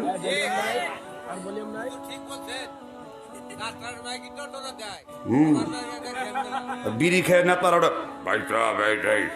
বলা ভালো মাইক গুলা, ভালো মাইক আনবা, ঠিক আছে? হেও প্রতিপন্ন করলাম না, লজ্জা থাকলে ভালো হয়ে যাও। আর মাইকের সাথে আমার গলার পাওয়ারই বেশি আছে। তাহলে সুন্নাহ আর বেদাত। বেদাত কাকে বলে? এবার আসেন, বেদাতের সংজ্ঞা বাড়ানে দেখে উল্টাপাল্টা কথা বলে। লেখাপড়া তো করে না এক দণ্ড, কোনোদিন কিতাবাদি পড়ছে জীবন চোখে দেখে এগুলা? আরবি কিতাবের আবারত পড়তে পারে, মুজমায় ফতোয়া পড়তে দিলে ও তো আলা আইন লামিয়া জবরদস্ত আলা না আলী, তাই তো দৌড় মারবো। বাবা শব্দের অর্থ বলতে পারেন, আবার মুনাজারা করবে আমাদের সাথে, কোর্টে মুনাজারা করব। কেউ যদি বাহাস মোনাজারা করতে চায়, ডেট দেবেন, তারিখ দিবেন, ধরবেন, প্রশাসন বসাবেন, ইসলামের সিগনেচার লিখবেন, 1 কোটি টাকা দেবেন। আমার 1 কোটি টাকা আছে, আমি সিগনেচার করে দেবো, তারপর বাহাস হবে তার সাথে। কথাকে বুঝতে পারছেন কিনা? বন্ধ সব। আমাদের কথা হলো কোরআন হাদিসে যা আছে তা মানতে হবে। যদি আবার বেদাত করতে হয়, আবার চরমনাই হব, আবার মিলাদ পড়বো, আবার হানাফিতে যাব, আবার কিয়াম করব, আবার ওয়াজ করে বেদাত করে সবে বরাত রুটি হালুয়া খাবো, তাহলে আমার হক কথা আছে, দরকারটা কি? কথাকে বুঝতে পারছেন কিনা? বেদাত কাকে বলে? বুঝেন কাকে বলে বেদাত? নব আবিষ্কারকে বিদাত বলা হয়। সবকিছু নতুন আবিষ্কার করেন কে? মানুষ। সবকিছু নতুন আবিষ্কার একমাত্র আল্লাহ সুবহানাহু ওয়া তাআলা, বাদিউস সামাওয়াতি ওয়াল আরদ। রাসূল বলে দাও, আকাশ আর জমিনে যত কিছু আবিষ্কার আছে আমি আল্লাহই করি। সুবহানাল্লাহ। আলাম নাজআল লাহু আইনাইনি ওয়া লিসানা ওয়া শাফাতাইন ওয়া হাদাইনাহু নাজদাইন। মানুষকে লক্ষ্য করে না, তাকে আমি আল্লাহ একটা বিবেক দিয়েছি, একটা মস্তিষ্ক দিয়েছি, তা গবেষণা করে নতুন আবিষ্কার করেছে। বিদআতের অভিধানগত লোগাতগত অর্থ হলো আবিষ্কার করা। কি করা? আমরা কোনো জিনিসের অভিধানগত অর্থ নেই না, আমরা নেই শরিয়াতে ইস্তেলাহ, পরিভাষা। যেমন সালাত শব্দের অর্থ হলো কি? নিতম্ব না নিতম্ব বুঝেন তো? এত খাস বাংলায় বলা যাবে না। নিতম্ব মানে কোমর দুলানো। এখন 200 জন লোক যদি কোমর নাচায় মাইকেল জ্যাকসনের হাত 10 বিটের নাচ দিয়ে কয় আমি সালাত করিতেছি, কারণ সালাত শব্দের অর্থ কোমর দুলানো। 10 জন 20 জন কোমর দুলালে সালাত হবে? শরীয়তের অর্থে সাল্লু কামা রাআইতুমুনি উসাল্লি, যেইভাবে তোমার রাসূল পড়েছেন ওইভাবে পড়তে হবে। হাত শব্দের অর্থ হলো কসদা, ইচ্ছা পোষণ করা। শরীয়তের পরিভাষায় একটা নির্দিষ্ট সময় যে মিনা থেকে তারপরে আপনার সাফা মারওয়া সাই সহকারে হজের আহকাম আরকানগুলো পালন করে আসলে শরীয়তের পরিভাষা তাকে কি বলবে? হাজ বলবে। তদ্রুপ বেদাতের শাব্দিক অর্থ হলো আবিষ্কার করা। কি করা? কিন্তু বেদাতের মূল অর্থ হলো, সংজ্ঞা হলো, যেই কাজ আমার নবীজি করেননি, যেই কাজ নবীজির অনুমতি দেননি, বা যেই কাজ 3টি যুগে হয়নি। কয়টা যুগ? রাসূল কয়টা যুগের কথা বলেছেন? কোন কোন যুগ? আমার কথা বললেই তো হবে না, আমি হাদিস থেকে কথা বলতে চাই। হাদিস মেশকাত শরীফের সরা মেরকাতুল মা ফাতেহ লিখেছেন মোল্লা আলী কারি আল হানাফি রহমতুল্লাহ আলাই, 21 নম্বর পৃষ্ঠার 1 নম্বর খণ্ড কিতাবুস সুন্নাহ অধ্যায়ে তিনি লিখেছেন বিদআত সম্পর্কে। নবী সাল্লাল্লাহু আলাইহি সাল্লাম বলেছেন ওয়া খায়রুল কুরুন কুরুনে সালাসা, 3টা যুগ হলো স্বর্ণালী যুগ। কয়টা যুগ? জোরে বলেন কয়টা যুগ? মুখস্থ কয়টা যুগ? আল্লাহর হাবিব বলেন সুম্মাল্লাযীনা ইয়ালুনাকুম সুম্মাল্লাযীনা ইয়ালুনাকুম। আল্লাহর হাবিব বলেছেন 3টা যুগ হলো স্বর্ণালী যুগ। একটি হলো আমার সাহাবীদের যুগ, একটি হলো তাবিঈর যুগ, আরেকটা হলো তাবে তাবাইর যুগ। এই 3টা যুগকে বলা হয়েছে শরীয়তের পরিভাষায় স্বর্ণালী যুগ। কয়টা যুগ? তার মানে যেই কাজ আল্লাহর হাবিব করেন নাই, যেই কাজ সাহাবারা করেন নাই, যেই কাজ তাবেঈরা করেন নাই, যেই কাজ তাবে তাবাইরা করেন নাই, যেই কাজ সালফে সালেহিনরা করেন নাই, এমন কোন কাজকে শরীয়তের অংশ মনে করা, তার নাম হলো বেদাত। তার নাম কি? তার নাম কি? এই জন্য সুন্নতের প্রমাণ নেব রসুলের কাছ থেকে। রসুল কোনোদিন বলেন নাই কোনটা বেদাত, রসুল কোনোদিন বলে যান নাই এই কাজগুলা হলো বেদাত। রসুল যদি বলে যেতেন মিলাদ পড়া বেদাত, রসুল যদি বলে যেতেন কিয়াম করা বেদাত, কারণ আরো নতুন নতুন অনেক জিনিস বেদাত আবিষ্কার হয়েছে, তখন আপনি হাদিস থেকে বলতেন আল্লাহর নবী এগুলাকে বেদাত বলে গেছে কিন্তু এগুলা বলেন নাই। কিন্তু রসুল আমভাবে বললেন যা আমার সুন্নতে নাই তার নাম কি? এজন্য সুন্নতের প্রমাণ নেব রসুলের কাছ থেকে, বিদাতের প্রমাণ নেব আলেমদের কাছ থেকে। রসুলের প্রমাণ দিবে রসুল কোনটা সুন্নত করেছে, আর আলেমদের কাজ হলো কোনটা রসুল করেন নাই। যা নবীর সুন্নতে নাই তাই হলো বেদাত। এই কথা যেই বেতা না বুঝবে তাকে আবার কওমি মাদ্রাসার প্রথম জামাত থেকে পড়ে আসতে হবে, কারণ সে এটাও বুঝে না, ডানও বুঝে না, বামও বুঝে না, সামনেও বুঝে না, পেছনেও বুঝে না। আসলে সে না কাইস মালুমকে মালুম শুধ, সে যে কি বুঝেছে নিজেই বুঝে না, কারণ লেখাপড়া ছাড়া যদি কথা বলা হয় এই জন্য তাদের পরিণতি এমন হবে। এই জন্য ইমাম মালিক রহিমাহুল্লাহ, ইমাম শাফি রহিমাহুল্লাহ বলেছেন আমি কোনো মূর্খদের সাথে বাহাস করে জিততে পারি নাই, শিক্ষিতদের সাথে বাহাস করেছি, সুন্নত জয়লাভ হয়েছে, কিন্তু মূর্খদের সাথে কোনোদিন বাহাস মোনাজারা করে আমি জয়লাভ করতে পারি নাই। কারণ শিক্ষিতরা দলিল খুঁজে আর মূর্খরা খোঁজে ভক্তি যেখানে অন্ধ, কোরআন হাদিস বন্ধ, যুক্তি যেইখানে অচল, লাঠি সেইখানে সচল। একটু জোরে আওয়াজ দিয়ে বলেন ঠিক কিনা? এই জন্য যা আমার নবীর সুন্নত নাই তার নাম কি? আর রাসূল বলেছেন ইন্না আস্তাকাল হাদিস কিতাবুল্লাহ ওয়া আহসানাল হাদি হাদি মুহাম্মাদিন সাল্লাল্লাহু আলাইহি ওয়া সাল্লাম, শাররাল উমুরি আওয়াদিমুহা, কুল্লু মুহদাসাতিন বিদআ ওয়া কুল্লু বিদআতিন দালালা ওয়া কুল্লু দালালাতিন ফিন্নার। আল্লাহর হাবিব বলেছেন, আল্লাহর নবী সাল্লাল্লাহু আলাইহি ওয়া সাল্লাম বলেছেন ইন্না আস্তাকাল হাদিস কিতাবুল্লাহ, সর্বশ্রেষ্ঠ হিদায়াত, সর্বশ্রেষ্ঠ কিতাব হলো আল্লাহর কোরআন, সর্বশ্রেষ্ঠ পথ হলো খায়রুল হুদা, হলো আল্লাহর নবীর দেখানো পথ। ঠিক না ঠিক? আল্লাহর নবী হাদিসটা উল্লেখ করেছে তিরমিজি শরীফের সরা আব্দুর রহমান আহওয়াজি তুহফাতুল আহওয়াজির ভিতরে 23 নম্বর পৃষ্ঠায় তিনি লিখেছেন আল্লাহর নবী যখন বিদায় হজের ভাষণ দেন সেখানে 1,16,000 সাহাবা ছিল, 16 লক্ষ সাহাবা ছিল। কোন হজের ভাষণে? কোন হজের ভাষণে? বিদায় হজের ভাষণে। আল্লাহর নবী বিদায় হজের ভাষণে সাহাবীদেরকে লক্ষ্য করে কথা বললেন ইন্না খায়রাল হাদিসি কিতাবুল্লাহ ওয়া খায়রাল হাদি হাদি মুহাম্মাদিন সাল্লাল্লাহু আলাইহি ওয়াসাল্লাম। কোন সাহাবারা রাসূলের হাদিস বুঝতে পারল না। রাসূলুল্লাহর আপন চাচাতো ভাই, তার নাম কি একটু জুড়ে বলেন? রাসূলের আপন চাচাতো ভাইয়ের নাম ছিল আব্দুল্লাহ ইবনু আব্বাস। তার নাম কি বলেছি? জয় বলেন, নাম কি বলেছি? আব্দুল্লাহ ইবনে আব্বাস। রাসূল যখন হাদিসটি বলেন তখন কেউ দেখতে পেল না। ওমর বললেন, ইবনে আব্বাস আপনি কাঁদেন কেন? কারণ কি, তুমি কাঁদতেছো কেন? ইবনে আব্বাস বলল, আমার নবীর কথা শুনে কি তুমি বুঝতে পারো নাই? আমার নবী যেইভাবে কথা বলেছে, আমার নবীকে আজকের দিনের পরে আর আমরা দুনিয়ায় বেশি দিন পাবো না।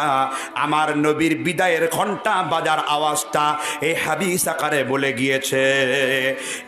ইবনে আব্বাস বললেন, নাযালাল কোরআন ওয়া সান্না রাসূলুল্লাহ সাল্লাল্লাহু আলাইহি ওয়াসাল্লাম বাদা ইল্লা হালিক। কোরআন আল্লাহ নাজিল করলেন, নবীর সুন্নত কমপ্লিট হয়ে গেল। এরপরেও যে আল্লাহর কোরআন নবীর সুন্নতকে পরিপূর্ণ মনে করবে না, বাদি ইল্লা হালিক, এই জমিনে ওই লোকেরা ধ্বংসপ্রাপ্ত হয়ে যাবে।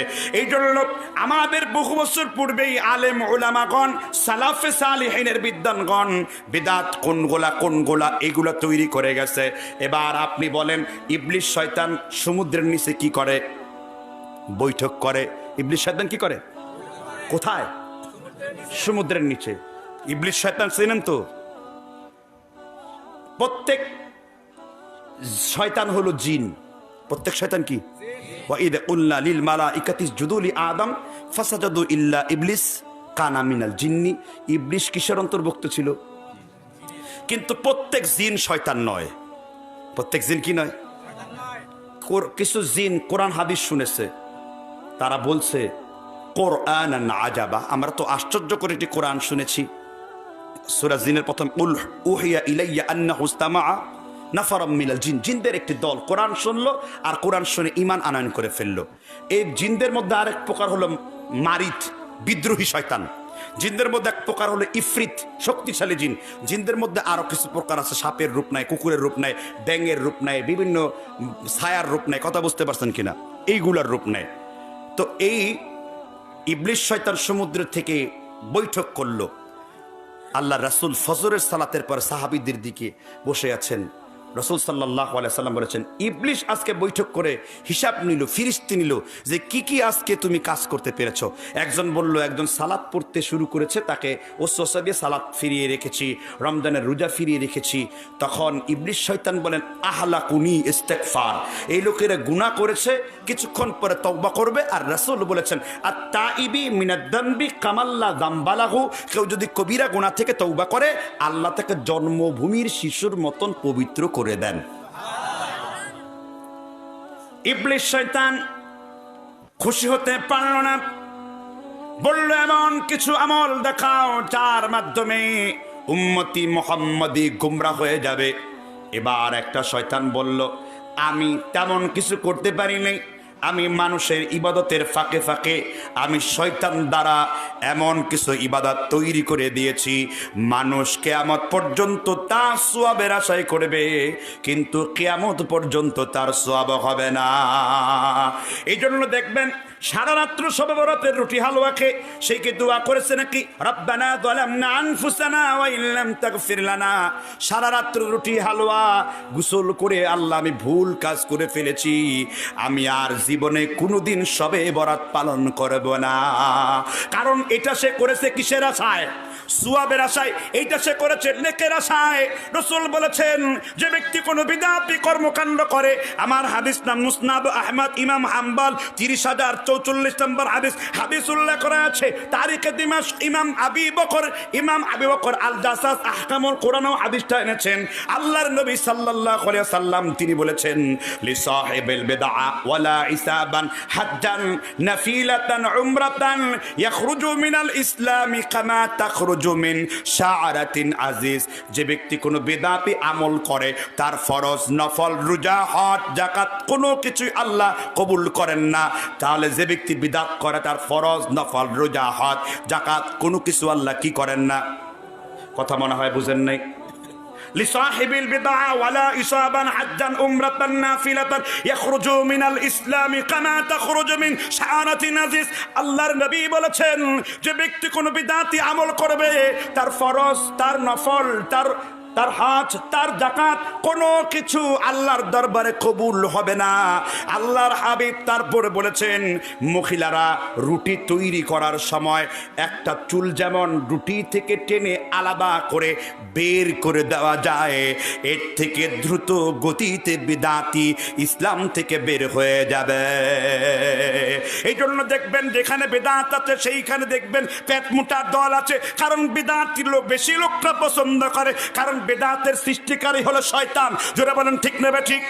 আমার বক্তব্য না, আল্লাহ সুবহানাহু ওয়া তাআলা কুরআনুল কারীমের সূরা কাফ 18 নম্বর সূরার 103 নম্বর আয়াতে বলেছেন, কুল হাল নুনাব্বিউকুম বিল আখসারিনা আমালা আল্লাযীনা দাল্লা সা'য়ুহুম ফিল হায়াতিদ দুনিয়া ওয়া হুম ইয়াহসাবুনা আন্নাহুম ইউহসিনুনা সুনআ।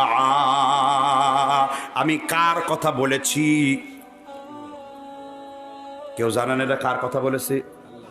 ওয়াজ কোনোদিন শুনেন নেই? মুখের মধ্যে কি বট গাছের শিকড় গজিয়ে গেছে, নাকি টিকটিকি পরে মুখ বন্ধ হয়ে গেছে? আমি কার কথা বলেছি? জোরে আওয়াজ লাগান। কেমন আওয়াজ দেয়! জাতীয় সঙ্গীত গাইতে দিলে তো আমার সোনার বাংলা কইতে কইতে তো রূপ হয়ে যাবেন আপনি। আর এখন আল্লাহু আকবার বলতে পারতেছেন না। আমি কার আয়াত পড়েছি? আরো জোরে আওয়াজ দেন। আল্লাহ বললেন, কুল হাল নুনাব্বিউকুম বিল আকসারিনা আমালা। হে নবী, আমি কি আপনাকে এমন কিছু আমলকারীর সন্ধান দেব নাকি যারা আমল করে যায় দিনের পর দিন, মাসের পর মাস, কিন্তু তাদের আমল আমি আল্লাহ কবুল করি না। আল্লাযীনা দাল্লা সা'য়ুহুম ফিল হায়াতিদ দুনিয়া, কারণ তারা যে আমল করেছে তাদের এই আমলের পক্ষে কোনো দলিল নেই। দেখবেন বিদাতির কোনো দলিল নেই, আর সুন্নতির দলিলের কোনো অভাব নাই। জুড়ে বলেন ঠিক না ঠিক? যারা বিদাত করে তারা মূর্খ হয়, যারা সুন্নাত পালন করে। রাসূল বলেছেন, তারাকতুকুম আলাল বাইদাই কালাইলুহা কানাহারিহা ওয়ালা ইয়াসিগু আলাইহা বা'দি ইল্লা হারিখ। মুওয়াত্তা মালিকের 255 নম্বর হাদিস। আল্লাহর নবী বলেছেন, তারাকতুকুম আলাল বাইদাই, ইসলাম হলো ডিমের মতন উজ্জ্বল, কালাইলুহা, ডিম যেমন রাতের বেলায় উজ্জ্বল, ওয়ানাহারিহা, ডিম রাতের বেলায় উজ্জ্বল, ডিম যেমন দিনের বেলায় উজ্জ্বল। ইসলামে কোনো অস্পষ্টতার মধ্যে নাই, কারণ সুন্নাত হলো নূর, নূরুস সুন্নতি ওয়া যুলমাতুল বিদআ। সুন্নাত হলো আলো আর বিদআত হলো জুলমাত আর অন্ধকার। এই জন্য দেখবেন বাংলাদেশের বেশিরভাগ হক্কানি আলেম উলামা সুন্নতের পক্ষে, আর যেগুলো খাট পূজারি, মাজার পূজারি, কবর পূজারি, মিলাদ পূজারি, জিলাপি পূজারি, জাওয়াল পূজারি, হাজত রাওয়া, মুশকিলে কোশা, ফানায়ে মিল্লাহ, বকায়ে বিল্লাহ, মুজাদ্দাদে জামান, কুতুবে দাওরান, শাহসুবি মাহবুবে খোদা, পীরে খোদা হক্কানি, গায়ে আমার সুলকানি, পীরে খোদা কুতকুতানি, এই গোষ্ঠীর সাথে সুন্নতীদের কোনো সম্পর্ক নাই। একটু জোরে আওয়াজ দিয়ে বলেন ঠিক কিনা? এটা আমার দেশে বেশিরভাগ লোকেরা সুন্নতের দিকে নাই, বিদাতের সাথে আছে না নাই? আল্লাহ তাআলা কোরআনে বলেন, আমিলাতুন নাসিবা, অনেক আমলকারীর আমলগুলোকে আমি আল্লাহ পরিশ্রান্ত করে দিয়েছি। এই জন্য সুন্নত মতো জিন্দিগি সবই হবে কি বন্দেগি। কারণ বিদাত করলে রুটি হালুয়া পাওয়া যায়, বিদাত করলে তাবিজের ব্যবসা ভালো জমে যায়, বিদাত করলে লম্বা লম্বা মিষ্টির শিরা খেয়ে ডায়াবেটিস রোগী হয়ে কুকুরের মতন জিব্বা বের করে রাস্তায় দৌড়ানো যায়। জুড়ে বলেন ঠিক না ঠিক? আর সুন্নাত পালন করলে কষ্ট আছে না নাই? আমার নবীর সুন্নাত মতো জিন্দেগি যদি করতে চাও, আমার নবীর সাহাবীদের মতন জিন্দেগি করো, ঠিক কিনা বলেন? এজন্য আমরা নবীর সুন্নতের সাথে থাকবো। আব্দুল্লাহ ইবনে ওমর নাম শুনেছেন নাকি? আব্দুল্লাহ ইবনে ওমর তিনি হলেন সেই সাহাবী যিনি তার বাবার ফতোয়াও রদ করেছেন। বাবার ফতোয়া কি করেছেন? এলম এমন একটা জিনিস, যে জিনিস যার তাহকিক, যার এলম যত বেশি সে তত বড় আলেম। আবার ইবনে ওমরের ছেলে সালিম ইবনে ওমর তিনি তার পিতার ফতোয়া রদ করেছেন। সুবহানাল্লাহ বাড়িতে যে বলেন। রুকু থেকে উঠে হাত বাঁধেন না আপনারা অনেকেই? এটা কার আমল? ওমর ইবনুল খাত্তাবের আমল। আর হাত ছেড়ে দেওয়া এটা কার আমল? আব্দুল্লাহ ইবনে ওমরের আমল। এখন তাহলে হাত বাঁধবো না হাত ছেড়ে দেব? এই দুইজনের মধ্যে বড় আলেম কে? কথা বলতে পারলো না। ওমর বড় আলেম না ওমরের ছেলে বড় আলেম? ওমর। বুঝতে হবে ওমর রাদিয়াল্লাহু তাআলা আনহু ইসলাম গ্রহণ করার পর থেকে খেলাফতের রাষ্ট্রীয় বিধিবিধান দিয়ে মর্যাদার দিক থেকে তো ইবনে ওমরের বহু উপরে। রাসূল বলেছেন, আমার পরে যদি কেউ নবী হতো সে হতো ওমর। তিরমিজির বর্ণনা, হাসান সত্যে উত্তীর্ণ হাদিস। তো সেই ওমর মাত্র হাদিস রচনা করতে পেরেছেন 52টি। কয়টি? আর আব্দুল্লাহ ইবনে ওমর 3000 3500-এর বেশি হাদিস নিতে পেরেছেন অল্প 5 থেকে 6 বছর জিন্দেগিতে রসুলের সাথে কাটিয়ে। তাহলে কে বড় আলেম, ওমর না ইবনে ওমর?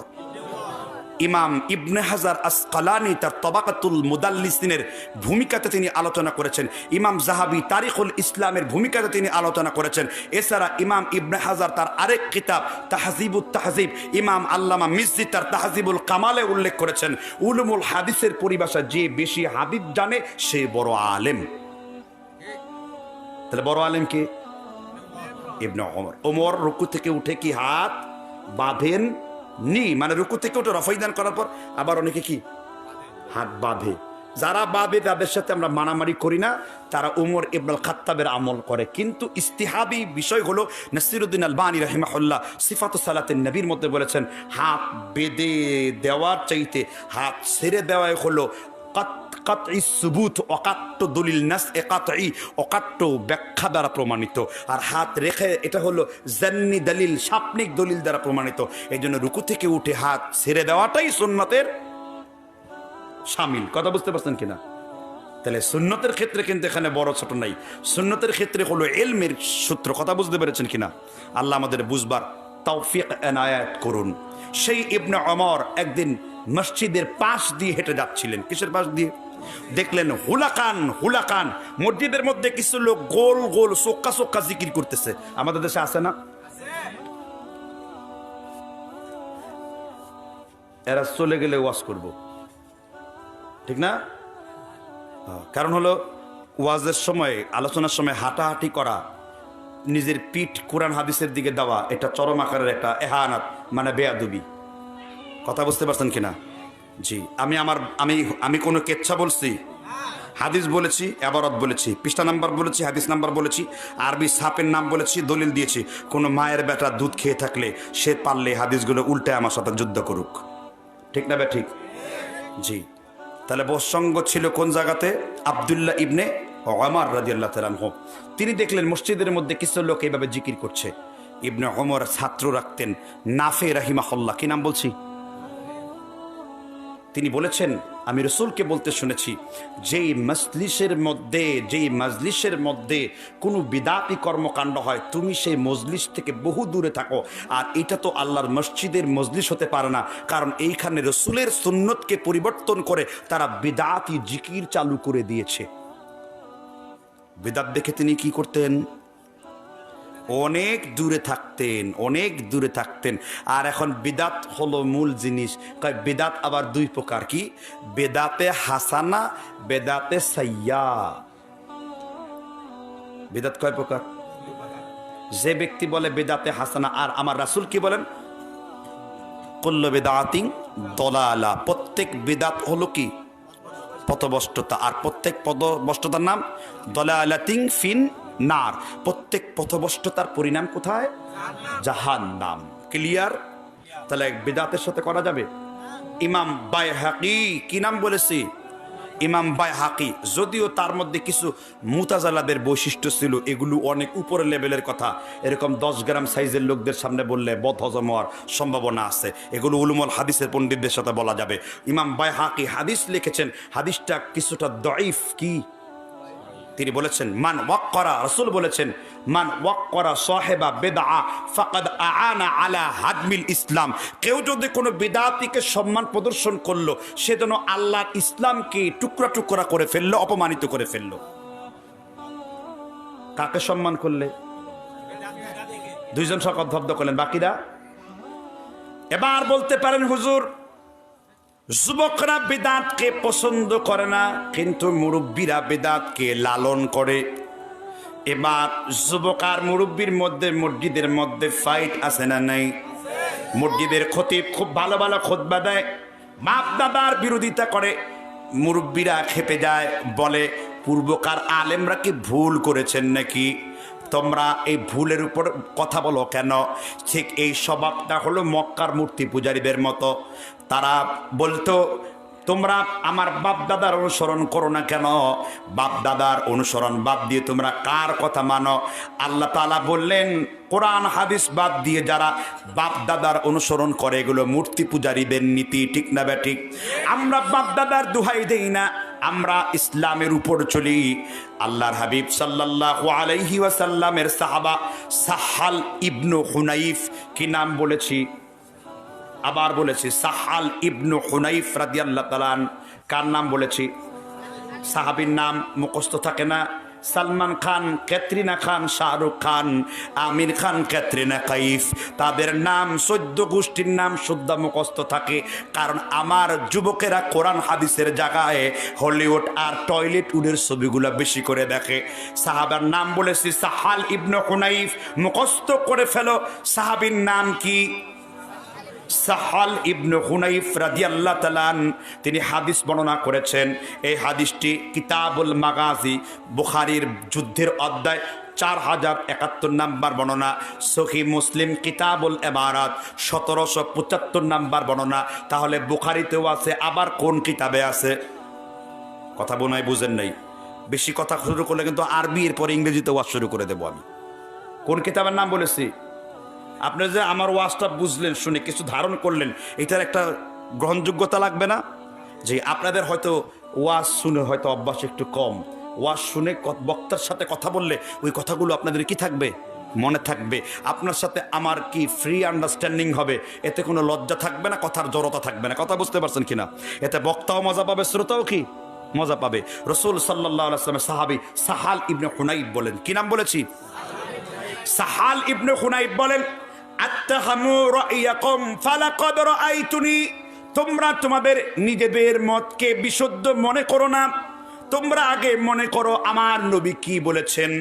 আমার নবীর মত ছাড়া অন্য কোনো মানুষের মতকে বিশুদ্ধ মনে করো না।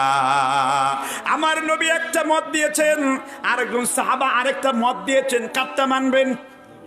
নবীরটা মানবেন। আত্তাহামু রাইয়াকুম ফালাকাদ রাআইতুনি, তোমরা অন্য কোন মানুষের মতকে বিশুদ্ধ মনে করো না, মনে করো আমার নবী মুহাম্মদ রাসূলুল্লাহর মত। এই জন্য আমাদের পূর্বের নাম হলো আমরা মুহাম্মাদি জামাত, বলে কি বলে না? কারণ কি? একজন হানাফি ইমাম আবু হানিফার অনুসরণ করে হানাফি, একজন মালিকি ইমাম মালিকের অনুসরণ করে মালিকি, একজন শাফি ইমাম শাফির অনুসরণ করে শাফি, একজন হাম্বলি ইমাম হাম্বলের অনুসরণ করে হাম্বলি। আর আমি মুহাম্মাদি, আমার নবী মুহাম্মদ রাসূলুল্লাহর অনুসরণ করে আমি তরিকায়ে মুহাম্মাদি। আমার তরিকা কি? মুহাম্মাদি। আমার ইমামকে ইয়াউমা নাদউ কুল্লা উনাসিম বিইমামিহিম, ইবনে কাসির 4th খণ্ড 173 পৃষ্ঠায় লিখেছেন, হাদা আকবার লিশারফ, আহলে হাদিসের জন্য বড় মর্যাদা এটাই। আহলে হাদিসের ইমাম হলো ইমামুল মুরসালিন খাতামান নবিয়্যিন জনাবে রাসূলুল্লাহ সাল্লাল্লাহু আলাইহি সাল্লাম। তাহলে সেই রাসূলের সুন্নাত যাদের মজা লাগে না, এরা সরাসরি হাদিসের দুশমন, এরা হাদিস ডাকাত। ঠিক কিনা বলেন? এরা কোন ডাকাত? হাদিস ডাকাত। এজন্য বিদআতের সাথে আমাদের কোনো সম্পর্ক নাই। আমাদের আহলে হাদিস, তারা জন্ম হয়েছে বিদআতকে জমিনের সাথে বুলন্দিত করে দেওয়ার জন্য। এটাই সানাউল্লাহ অমৃতসারীর আন্দোলন ছিল, এটাই ছিল নওয়াব সিদ্দিক হাসান খান ভূপালীর আন্দোলন ছিল, এটাই ছিল বাংলাদেশের আব্দুল্লাহ আল কাফি আল কুরাইশির আন্দোলন ছিল, বিদআতকে জমিন থেকে মূলোৎপাটন করে রাসূলের সুন্নাতকে প্রাণ করে দেওয়ার জন্য। এই জন্য আব্দুল্লাহ ইবনে মাসউদ রাদিয়াল্লাহু তাআলা আনহু বলেন, কে বলেন? কে বলেছেন? আব্দুল্লাহ ইবনে মাসউদ বলেছেন, যদি এই জমিনের কোনো ব্যক্তি যদি হকের উপরে না প্রতিষ্ঠিত থাকে, মা ওয়াফাকাল হক ইন কুনতা ওয়াহদাক, পৃথিবীর কেউ হকের উপর নাই। মা ওয়াফাকাল হক ইন কুনতা ওয়াহদাক, তুমি একাই হকের উপর আছো, তুমি একাই ইসলাম, একাই আল জামাআহ। মসজিদের মধ্যে ঢুকলেন, কোন লোক আমার নবীর সুন্নত অনুযায়ী নামাজ আদায় করে না, আপনি আমার হাবিবের ফটোকপি করে অনুসরণ করে নামাজ আদায় করলেন।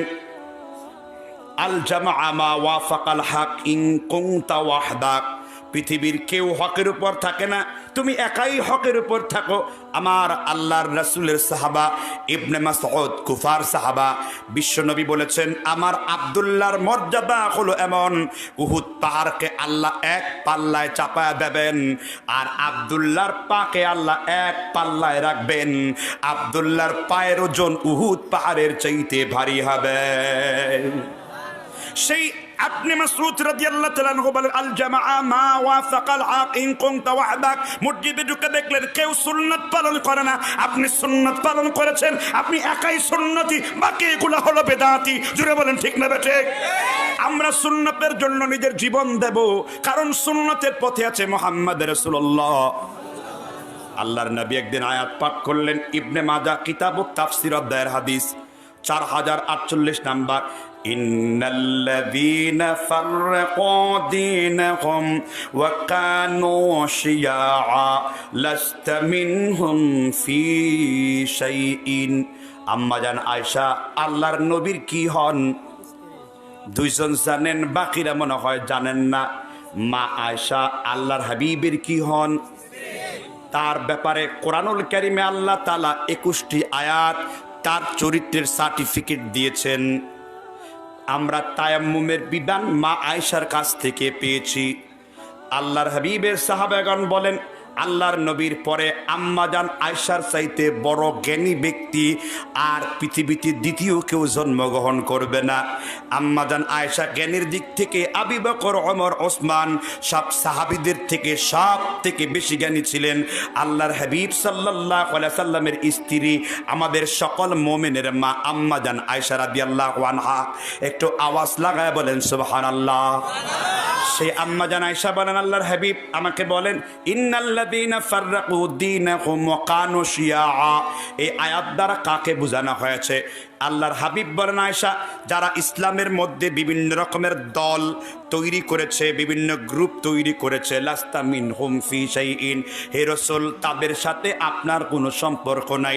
আম্মা জান আয়েশা বললেন এই আয়াতের অর্থ ভালো করে বুঝলাম না। আল্লাহর হাবিব বললেন আয়েশা, এই আয়াত দ্বারা বোঝানো হয়েছে 3 প্রকার ব্যক্তিকে। হুম আসহাবুল আহওয়াই, যারা কোরআন হাদিসের ব্যাখ্যা নিজের মন মতো প্রবৃত্তি দিয়ে করে, কোরআন জানে না, হাদিসের রাসূল জানে না, হাদিস অনুবাদ করে নিজের মতন করে ফতোয়া দেওয়া যাবে না। আরব জাহানের কোন লোক বুখারী শরীফে পড়ে না, আরব জাহানের কোন লোক মুসলিম শরীফ পড়ে না। আরব জাহানের লোকদের বুখারী হলো বুখারী শরীফের ব্যাখ্যা গ্রন্থ, ফাতহুল বারি সরা 20 খণ্ড। আরবের লোকেরা ব্যাখ্যা সহকারে বুখারী পড়ে, আর আমরা শুধু বুখারী পড়ে মুফতি সাজি, এই জন্য আমাদের প্রবলেম। আর আরব জাহানের লোকেরা মুসলিম শরীফ পড়ে না, পড়ে শারহে মুসলিম, ইমাম নববীর মুসলিম শরীফের ব্যাখ্যা। আরব জাহানের লোকেরা তিরমিজি পড়ে না, পড়ে তিরমিজি শরীফের সরা তুহফাতুল আহওয়াজি। কারণ তারা সরাগুলো ব্যাখ্যাগুলো কোরআন বোঝার জন্য যেমন হাদিস দরকার, কোরআন হাদিস বোঝার জন্য তেমনি ভাবে তাফসীর দরকার, হাদিসের সরা দরকার। কারণ কোন হাদিস কোন প্রেক্ষিতে কিভাবে নাজিল হয়েছে, এই উসুল যেই পর্যন্ত আপনি বুঝবেন না ওই পর্যন্ত আপনার মাথায় গন্ডগোল আছে না নাই? এজন্য আমরা বলি যে আমাদের ব্যাখ্যা বুঝ গ্রহণ নিজের মতো করলে হবে না। আমি সলিমুদ্দিন কলিমতি, সাদা পাতা লতা পাতা, আমি কোনো কিছুই না। আমার কথা লা আসলালাহু, আমার কথার কোনো আসল নাই। আমি তো কেবল পূর্ববর্তীরা যে ব্যাখ্যা দিয়েছে ওই ব্যাখ্যা নকল করে আপনাকে বলবো। এটাই হলো একজন উত্তম সালাফের পরিচয়। নিজে থেকে ব্যাখ্যা যে দিবে সে গুমরাহ হবে। কারণ আমরা ইমাম তাইমিয়ার থেকে বেশি বুঝবো না, আমরা ইমাম ইবনুল কাইয়্যিম থেকে বেশি বুঝবো না, আমরা ইমাম বুখারী থেকে বেশি বুঝবো না। তারা আমাদের জন্য অনেক হাদিস জানা তাদিল করে দিয়ে গেছে, আমরা কেবল ওই ভিত্তিতে কথা বলবো, নিজের মত সেখানে দেব না। এই কথা যে বলতে পারে সে বক্তা, এই ফতোয়া যে দিতে পারে তাদের ফতোয়া কওল করে সেই মুফতি। কিন্তু আমরা নিজেরাই মুফতি সাচ্ছি, আমরা নিজেরাই কি মুফতি সেজেছি। এই জন্য আমাদের এই অধঃপতন। আমরা আরবের আহলুল আরবদেরকে ফলো করে চলবো। দ্বিতীয় প্রকার ব্যক্তি হলো হুম আসহাবুল বিদআ। এই যে ইন্নাল্লাযীনা ফাররাকু দীনাহুম ওয়া কানু শিয়াআ, এই আয়াতের মধ্যে যাদেরকে 2 নাম্বার বলা হয়েছে হুম আসহাবুল বিদআ, যারা বিদআতের সঙ্গ লাভ করে। কিসের সঙ্গ লাভ করে? যারা বিদআতের সাথে থাকে তাদের সাথে রাসূলের কোনো সম্পর্ক আছে?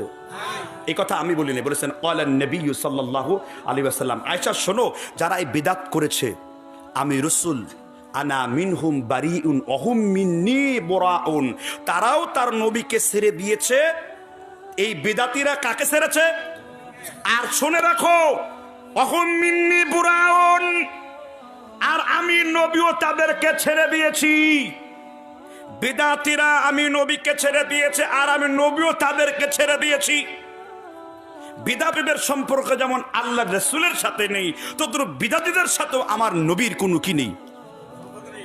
যখন কিয়ামতের দিন ইয়াউমা ইউখশাফু আন সাকি ওয়া ইউদআউনা ইলা সুজুদ ফালা ইস্তাতিউন খাশিআতান আবসারুহুম তারহাকুহুম দিল্লা।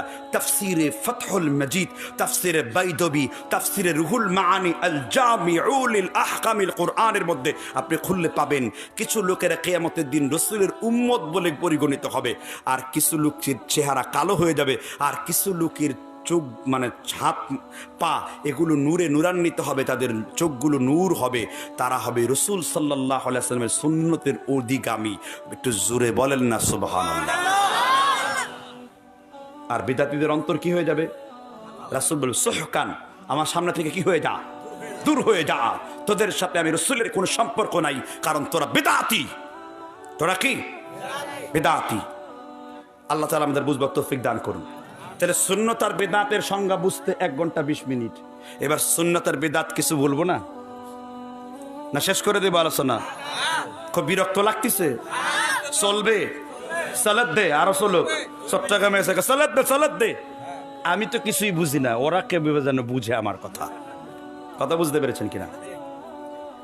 এবার সুন্নত কি বিদআত কি? আমি এইরকম হাজার হাজার সুন্নত বিরোধী কর্মকাণ্ড একদিনে এক মাহফিলে আমি সমগ্র বিদআতগুলো বলে শেষ করতে পারবো না। এবার একটা একটা করে বিদআত আমার সমাজের মধ্যে বলবো কিনা? প্রথম হলো, আমরা যেখানে নামাজ আদায় করি তার নাম কি? মসজিদ না, মসজিদ। কি শব্দটা? মসজিদ। মসজিদ কাকে বলে? আমার কাছ থেকে ডিফিনেশনটা শুনেন। আরবি মাসজাদ মানে হলো এই ললাটকে বলে, এই কপালটাকে কি বলা হয়? মাসজাদ। এই মাসজাদ দিয়ে যেখানে আমরা সুজুদ করি, সুজুদ মানে কি? সেজদা করি। এই ললাট দিয়ে যেখানে সেজদা করি সেটার নাম কি? রাসূল বলেছেন দুনিয়ার সব জায়গায় মসজিদ, শুধু টয়লেট এবং অপবিত্র জায়গা ছাড়া পৃথিবীর সব জায়গায় কি বলে গণ্য? আস্তে কোন সুবহানাল্লাহ। বুখারী মুসলিমের হাদিস। কোন জায়গার হাদিস? মসজিদ কেন্দ্রিক কিছু বিদআত আছে। কিরকম? মসজিদের মধ্যে ঢুকেই কিছু লোক আছে গলা খেকড়ায় করে জানলা দিয়ে থুতু মারে কেবলার দিকে, আছে না নাই? আর রাসূল বলেন সুহবিন নখমাতি ফিল কিবলাতি ইয়াউমাল কিয়ামা, যে ব্যক্তি কেবলার দিকে মুখ করে থুতু নিক্ষেপ করেছে কিয়ামতের দিন তার চেহারার মধ্যে থুতু কপ কাশি দিয়ে উঠিয়ে দেওয়া হবে। সুবহানাল্লাহ। বলো কোনে খুশি সুতে বলছে। এক সাহাবা বলেন, আল্লাহ তুমি আমার গোলাম, আমি তোমার রব। এক সাহাবা খুশি হয়ে বলল, আল্লাহ তুমি আমার গোলাম আর আমি তোমার রব। আল্লাহ তাআলা ওইটা নেন নাই। আল্লাহু আলিমুম বিদাতিস সুদূর, আল্লাহ মানুষের অন্তরের পরিকল্পনা জানেন। ঠিক না বে ঠিক? মুরব্বী আদবের সাথে বলেছে, কিন্তু ভুল জায়গায় সুবহানাল্লাহর জায়গায় কি কইছে? নাউজুবিল্লাহর জায়গায় সুবহানাল্লাহ কইছে। তা তো সমস্যা নাই, উদ্দেশ্য তো সুবহানাল্লাহ বলাই, তাই না? এটা খুব দারুণ জিনিস। তাহলে এইরকম কাজ কারবার আপনাদের দেশে আছে না নাই? জনৈক এক বক্তা আম কাঠের তক্তা শুয়ে আছে পশ্চিম দিকে ঠ্যাং দিয়া। ভাই পশ্চিম দিকে পা দিয়েছেন কেন? কয়টা জায়েজ আছে। বললাম এটা জায়েজ আছে, তবে এটা আদব না। তোমার যদি উত্তর দিকে থাকে পা দেওয়ার সুযোগ উত্তর দিকে দাও। তোমার যদি দক্ষিণ দিকে সুযোগ থাকে দক্ষিণ দিকে দাও। তোমার যদি পূর্ব দিকে সুযোগ থাকে পূর্ব দিকে দাও। যদি তোমার অন্য কোনো সুযোগ না থাকে তখন দাও, কারণ এই কাবায় আমরা সিজদা করি। ইন্না উদিআ লিন-নাসি লাল্লাযী বিবাক্কাতা মুবারাকা। রাসূল কিবলার দিকে থাকতেন, ওহী নাজিল হতো। কিবলার একটা সম্মান আছে না নাই? এগুলো হলো বেয়াদবদের মাসালা। এগুলো কাদের মাসালা? আদবহীন। একটা উত্তম আর একটা কি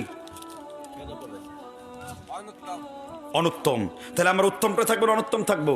যেই কাজের মধ্যে বেয়াদবি প্রকাশ পায় ওই কাজটা বলাও ঠিক না। কথা বুঝতে পারছেন কিনা? এগুলো আমাদের মধ্যে আসে। অনেকেই বলে আহলে হাদিসের এগুলো করে না, আহলে হাদিসের ভালো আলেমরা এগুলো করে না। মূর্খ মৌলবী টিকটিকি সাইজের ওগুলো এসব কথাবার্তা বলে। কথা বুঝতে পারছেন কিনা? ইলম ওয়ালা তাকওয়া আলা লোক এইসব কাজ করে না। আল্লাহ আমাদের বুঝবার তৌফিক এনায়েত করুন। জি, এবার মসজিদের মধ্যে আরেকটা বিদআত, এইবার আগুন লেগে যাবো, তাই না? নিয়া করা, নিয়া বুঝেন কি? নাঈ, নাঈ বুঝেন কি? নাহা রাসূলুল্লাহ সাল্লাল্লাহু আলাইহি ওয়াসাল্লাম আন-নাঈ, আল্লাহ রাসূল নাঈ করতে নিষেধ করেছেন। হুজুর নাঈ তো বুঝলাম না, এইটা আবার কি? নাঈ বলা হয় মসজিদের মাইক দিয়ে চৌধুরী সাহেব 10 ঘটিকায় পটল তুলছেন, ইন্না লিল্লাহি ওয়া ইন্না ইলাইহি রাজিউন, এই নাঈ করা হারাম, শরীয়তে নিষিদ্ধ। কথা কি বুঝতে পারছেন কিনা? এবার এটার বিরুদ্ধে দলিল দাঁড় করাইছে কোনটা? সহিহ বুখারী, সহিহ মুসলিম, কিতাবুল ইলম হাদিস নাম্বার 225 নাম্বার, মুসলিম কিতাবুল ইলম লুলু ওয়াল মারজান হাদিস নাম্বার 492 নাম্বার। এক মহিলা মসজিদে নববীতে ঝাড়ু দিত। কি দিত? আল্লাহর হাবিব বললেন মহিলা কোথায়? সাহাবারা বলল মাতা ফিল বাররিহি, রাতের বেলায় মারা গেছে। আল্লাহর হাবিব বললেন আফালা আদানতুমুনি, আমাকে খবর দাও নাই কেন? দুল্লুনি আলা কবরিহি, ওই মহিলার কবরটা দেখাও। আমি আল্লাহর হাবিব ওই কবর দেখে আমি মহিলার জানাজা আদায় করব। কারণ মহিলাটা মসজিদকে ঝাড়ু দিত, এটা লাগাইছে এইদের আসাল আদান তুমনি আমার ডাকরে কেন? তার মানে হলো মরা মানুষকে ডাকা যাবে। আরে বেকুফ, এটা মরা মানুষকে ডাকার দলিল কোন রকম ইসলামরা নেই নাই। শুধুমাত্র দারুল কুতুব মিশরের ফতোয়া হলো মরা মানুষের প্রশংসা না করে স্বাভাবিকভাবে তার মাইক দিয়ে আজান দেওয়া যাবে। কিন্তু সৌদি আরবের লাজনাত দায়মার ফতোয়া হলো না, মৃত মানুষের কোনো ঘোষণা মসজিদে দেওয়া যাবে না, যেহেতু আল্লাহর হাবিব বলেছেন না রাসূলুল্লাহ সাল্লাল্লাহু আলাইহি ওয়াসাল্লাম আন-নাঈ, আল্লাহর নবী নিষেধ করেছেন মৃত মানুষের ঘোষণা মসজিদ থেকে দেওয়ার জন্য। তাহলে আমরা আরবের ইসলাম নেব না মিশরের বৈরুতেরটা নেব? আমরা রাসূলের হাদিসটা নেব? নাই করা যাবে না। এটা কি অঙ্ক বুঝাইতে যে খাতা ছেড়া যাবে না। ইমাম সাহেবকে সুযোগ দেবেন, আস্তে আস্তে করে তিনি এগুলো উঠানোর চেষ্টা করবেন। অনেকেই বাড়াবাড়ি করে ফেলেন, ঠিক না? আমি বাড়াবাড়ি কথা বললাম না, আমি শুধু শরিয়াতের একটি বিধান আপনাদেরকে দেখালাম। আমি বাধ্য করলাম না, আমার কাজ শুধু বলে যাওয়া। আমল করার দায়িত্ব কার? যেহেতু রাসূল বলেছেন। কে বলেছেন? মসজিদ কেন্দ্রিক আরো কিছু বিদআ আছে, বলবো কিনা? মসজিদ কেন্দ্রিক আর একটা বিদআ, এটা বহুত কমন বক্তব্য, তবে সুন্নত বিদআতের সাথে সম্পর্ক। যে ব্যক্তি বলে ফরজ সালাতের পরে দোয়া নাই, সে একটা বেয়াদব। ফরজ সালাতের পরে কি নেই? প্রথমে বুঝতে হবে দোয়া কি আর মোনাজাত কি। দোয়া কাকে বলে? আর দোয়া মুখুল ইবাদা, হাদিস দঈফ। দোয়া ইবাদতের মূল, হাদিস কি? তারপরে বললাম আমলের জন্য 6টি উসুল দিয়ে এটাকে টেনে জায়েজ করছেন, কিন্তু ইমাম হিব্বান বলে না, দঈফ হাদিসের লা ইউমালু বিহি মুতলাকান, দুর্বল হাদিস আমলের জন্য গ্রহণযোগ্য না। ওয়া আন্নাল উজুদা কাআদাম, দুর্বল হাদিসের অস্তিত্ব থাকা না থাকা সমান কথা। কথা কি বুঝতে পারছেন কিনা? দোয়া তখন করব, দোয়ায় হাত তখন তুলবো যখন রাসূল তুলছেন, তাই না? রাসূল যা করেছেন তা আমার জন্য কি? সুন্নাহ। এবার মোনাজাত কাকে বলে, তারপর দোয়া কাকে বলে আমরা জিজ্ঞেস করি রসুলকে। রসুল মোনাজাত কাকে বলে? রসুলের কাছে উত্তর আছে না নাই? বেশি দূরের কিতাব না, সহিহ বুখারী কিতাবুস সালাত 33 নাম্বার পৃষ্ঠার হাদিস, আর লেবাননের বৈরুতে সাহেব হাদিস নাম্বার 771 নাম্বার। রসুল বলেছেন। কে বলেছেন? পিছনের লোকদের মনে রাসূল নাই নাকি? কে বলেছেন? এটা জোরে বলেন, রাসূলুল্লাহ। আল্লাহর নবী বলেছেন। ভাই বোনদের দিকে মনোযোগ দিয়ে বলার দৃষ্টি আকর্ষণ করছি, আল্লাহর হাবিব সাল্লাল্লাহু আলাইহি ওয়াসাল্লাম তিনি বলেছেন ওয়া আন আবি হুরায়রা রাদিয়াল্লাহু আনহু قال قال رسول الله সাল্লাল্লাহু আলাইহি ওয়াসাল্লাম ইন্না আহাদুকুম ইযা কামা ইলা সলাহ ফাইন্নাহু ইউনাজি রাব্বাহু, আল্লাহর কোন গোলাম, আল্লাহর কোন বান্দা, আল্লাহর কোন বান্দি যখন সালাতের মধ্যে দাঁড়ায় যায়, সেজন্য আল্লাহর সাথে মোনাজাতে লিপ্ত হয়ে যায়। তাহলে আল্লাহর নবী মোনাজাতকে স্বীকার করলেন না অস্বীকার করলেন? তাহলে আল্লাহর নবী তাকবীর থেকে সালাম পর্যন্ত মোনাজাত, তাকবীর থেকে সালাম পর্যন্ত কি ইন্না আহাদুকুম ইদা কামা ইলাস সালাহ, আল্লাহর কোন বান্দা যখন সালাতে দাঁড়িয়ে যায়, ফা ইন্নাহু ইউনাজি রাব্বাহু, সে আল্লাহর সাথে মোনাজাত শুরু করে দেয়। মানে তাকবীর থেকে সালাম পর্যন্ত কি? রুকুতে মোনাজাত, সিজদায় মোনাজাত, আত্তাহিয়াতু মোনাজাত, আল্লাহুম্মা বাঈদ বাইনি মোনাজাত, সূরা ফাতিহা মোনাজাত, আমিন মোনাজাত, কত মোনাজাত তোমার দরকার করো। কোন জায়গায়? সালাতের ভেতরে, সালাতের ভেতরে, সালাতের ভেতরে কি মোনাজাত। কে বলেছেন? মুহাম্মদ। এটা স্বীকার করেন না অস্বীকার করেন? এই মোনাজাত যে অস্বীকার করে সে টাটকা ফরমালিন ছাড়া বেঈমান। কথা বুঝতে পারছেন কিনা? এইবার হলো দুআ। দুআ কাকে বলে? আমার মতো সলিমুদ্দিন কলিমুদ্দিনের ফতোয়া না, বাদায়ে উসনায়ে হানাফি মাযহাবের উসুলের কিতাব 1 খণ্ড 81 নম্বর পৃষ্ঠায় মাকতুবায়ে রাসাব, দিল্লির ছাপ, দারুল উলুম দেওবন্দ এটা পড়ানো হয়। হানাফি মাযহাবে সবাই কিতাবটা জানে। সাইয়্যিদানা আব্দুল্লাহ ইবনে মাসউদ রাদিয়াল্লাহু তাআলা আনহু বলেছেন, দুআ হলো 2 প্রকার। কয় প্রকার? দুআয়ে মাসুরা, দুআয়ে মাসউলা। দুআয়ে মাসুরা কি? আল্লাহুম্মা ইন্নী যালামতু নাফসি, বা আল্লাহুম্মা ইন্নী আউযু বিকা মিন আযাবিল কবর, বা আরো অনেকগুলো দোয়া আছে। এই দোয়াগুলা কি? দুআয়ে মাসুরা। তারপরে সালাতের সালাম শেষ করেও বিভিন্ন দোয়া আছে, এগুলোও দুআয়ে কি? মাসুরা। কে বলেছেন? হাদিস উল্লেখ করেছে রিয়াদুস সালিহিন 1418 নম্বর হাদিস। ওয়া আন সাউবান রাদিয়াল্লাহু আনহু ক্বাল ক্বালা রাসূলুল্লাহি সাল্লাল্লাহু আলাইহি ওয়াসাল্লাম, সাউবান রাদিয়াল্লাহু তাআলা আনহু বলেন, আল্লাহর নবী সাল্লাল্লাহু আলাইহি ওয়াসাল্লাম তিনি বলেছেন, আল্লাহর হাবিব সাল্লাল্লাহু আলাইহি সাল্লাম বলেছেন, আল্লাহর নবী ইদান সরাফা মিন সালাতি ইস্তিগফারাল্লাহ সালাসান ওয়া ক্বালা আল্লাহুম্মা আনতাস সালাম। আল্লাহর হাবিব বলেছেন, সাহাবী সাওবান বলেছেন, আল্লাহর নবী সাল্লাল্লাহু আলাইহি সাল্লাম ইদান সারাফা মিন সালাতি ইস্তিগফারাল্লাহ সালাসান, আল্লাহর হাবিব সালাম ফিরিয়েই 3 বার বলতেন, আস্তাগফিরুল্লাহ আস্তাগফিরুল্লাহ। তারপরে রাসূল পড়তেন, আল্লাহুম্মা আনতাস সালাম ওয়া মিনকাস সালাম। এই দোয়া আছে না নাই? আল্লাহর হাবিব তারপর বলতেন, আউযু বিল্লাহিস সামিউল আলিম মিনাশ শাইতানির রাজিম মিন হামজিহি ওয়া নাফখিহি ওয়া নাফসিহি। আল্লাহর নবী বলতেন, আউযু বিকালিমাতিল্লাহি তাম্মা মিন কুল্লি আইনিল লাম্মা ওয়া মিন কুল্লি শাইতানি ওয়া হাম্মা। আল্লাহর নবী বলতেন, বিসমিল্লাহিল্লাযী লা ইয়াদুররু মা ইসমিহি শাই। আল্লাহর নবী বলতেন, আল্লাহুম্মা ইন্নী আউযু বিকা মিনাল বারাসি ওয়াল জুনুনি ওয়াজ জুজামি ওয়া মিন সাইয়্যিল আসকাম। আল্লাহর নবী বলতেন, লা ইলাহা ইল্লাল্লাহু ওয়াহদাহু লা শারীকা লাহু লাকুল মুলকু ওয়া লাকুল হামদু ওয়া হুয়া আলা কুল্লি শাইইন কাদির। আল্লাহর নবী বলতেন, কুল হুয়াল্লাহু আহাদ আল্লাহুস সামাদ। আল্লাহর নবী বলতেন, কুল আউযু বিরাব্বিল ফালাক। আল্লাহর নবী বলতেন, কুল আউযু বিরাব্বিন নাস। কত দোয়া পড়ার প্রয়োজন। আল্লাহর নবী ফরজ সালাতের শেষে তিনি অসংখ্য দোয়া পড়েছেন। 20 মিনিট সময় লাগবে এই দোয়াগুলো আপনার পড়ার জন্য। দুআয়ে মাসুরা, এগুলো দুআয়ে কি? এবার দুআয়ে মাসউলা, স্পেশাল দোয়া। টয়লেটের মধ্যে গিয়েছেন, দোয়া আছে না নাই? আল্লাহুম্মা ইন্নী আউযু বিকা। সেখানে কি বলেছেন? ইমাম সাহেব আপনার নেতৃত্বে দোয়া করলাম, আল্লাহুম্মা ইন্নী আউযু বিকা মিনাল খুবুসি ওয়াল খাবাইস। ইমাম সাহেবরে ডেকেছেন, দোয়ায় হাত তুলেছেন, কথা বলেন।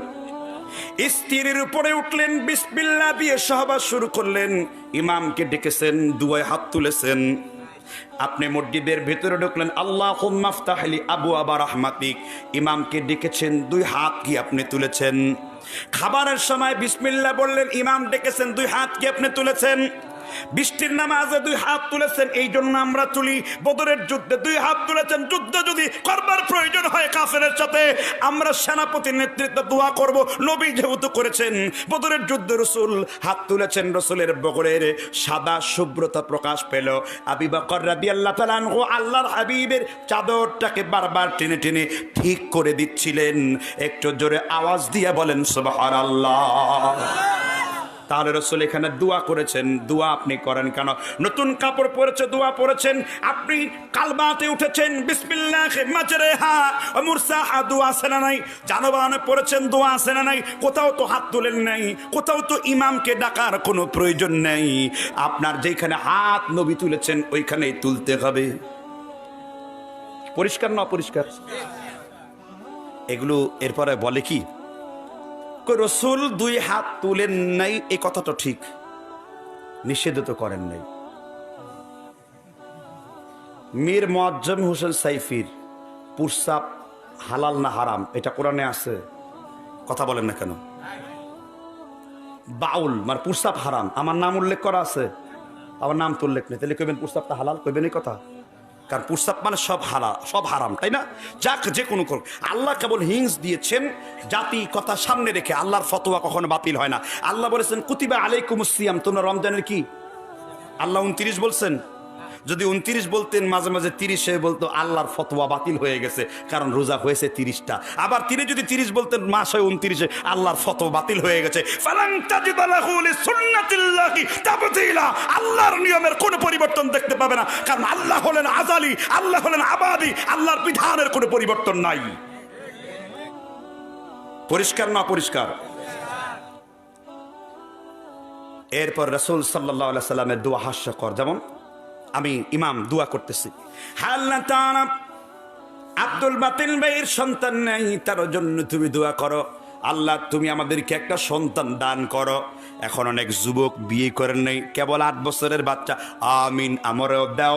বাচ্চা কি বৃষ্টি আকারে জমিনের মধ্যে নাজিল হয়ে তোমার হাতে পড়েছে নাকি?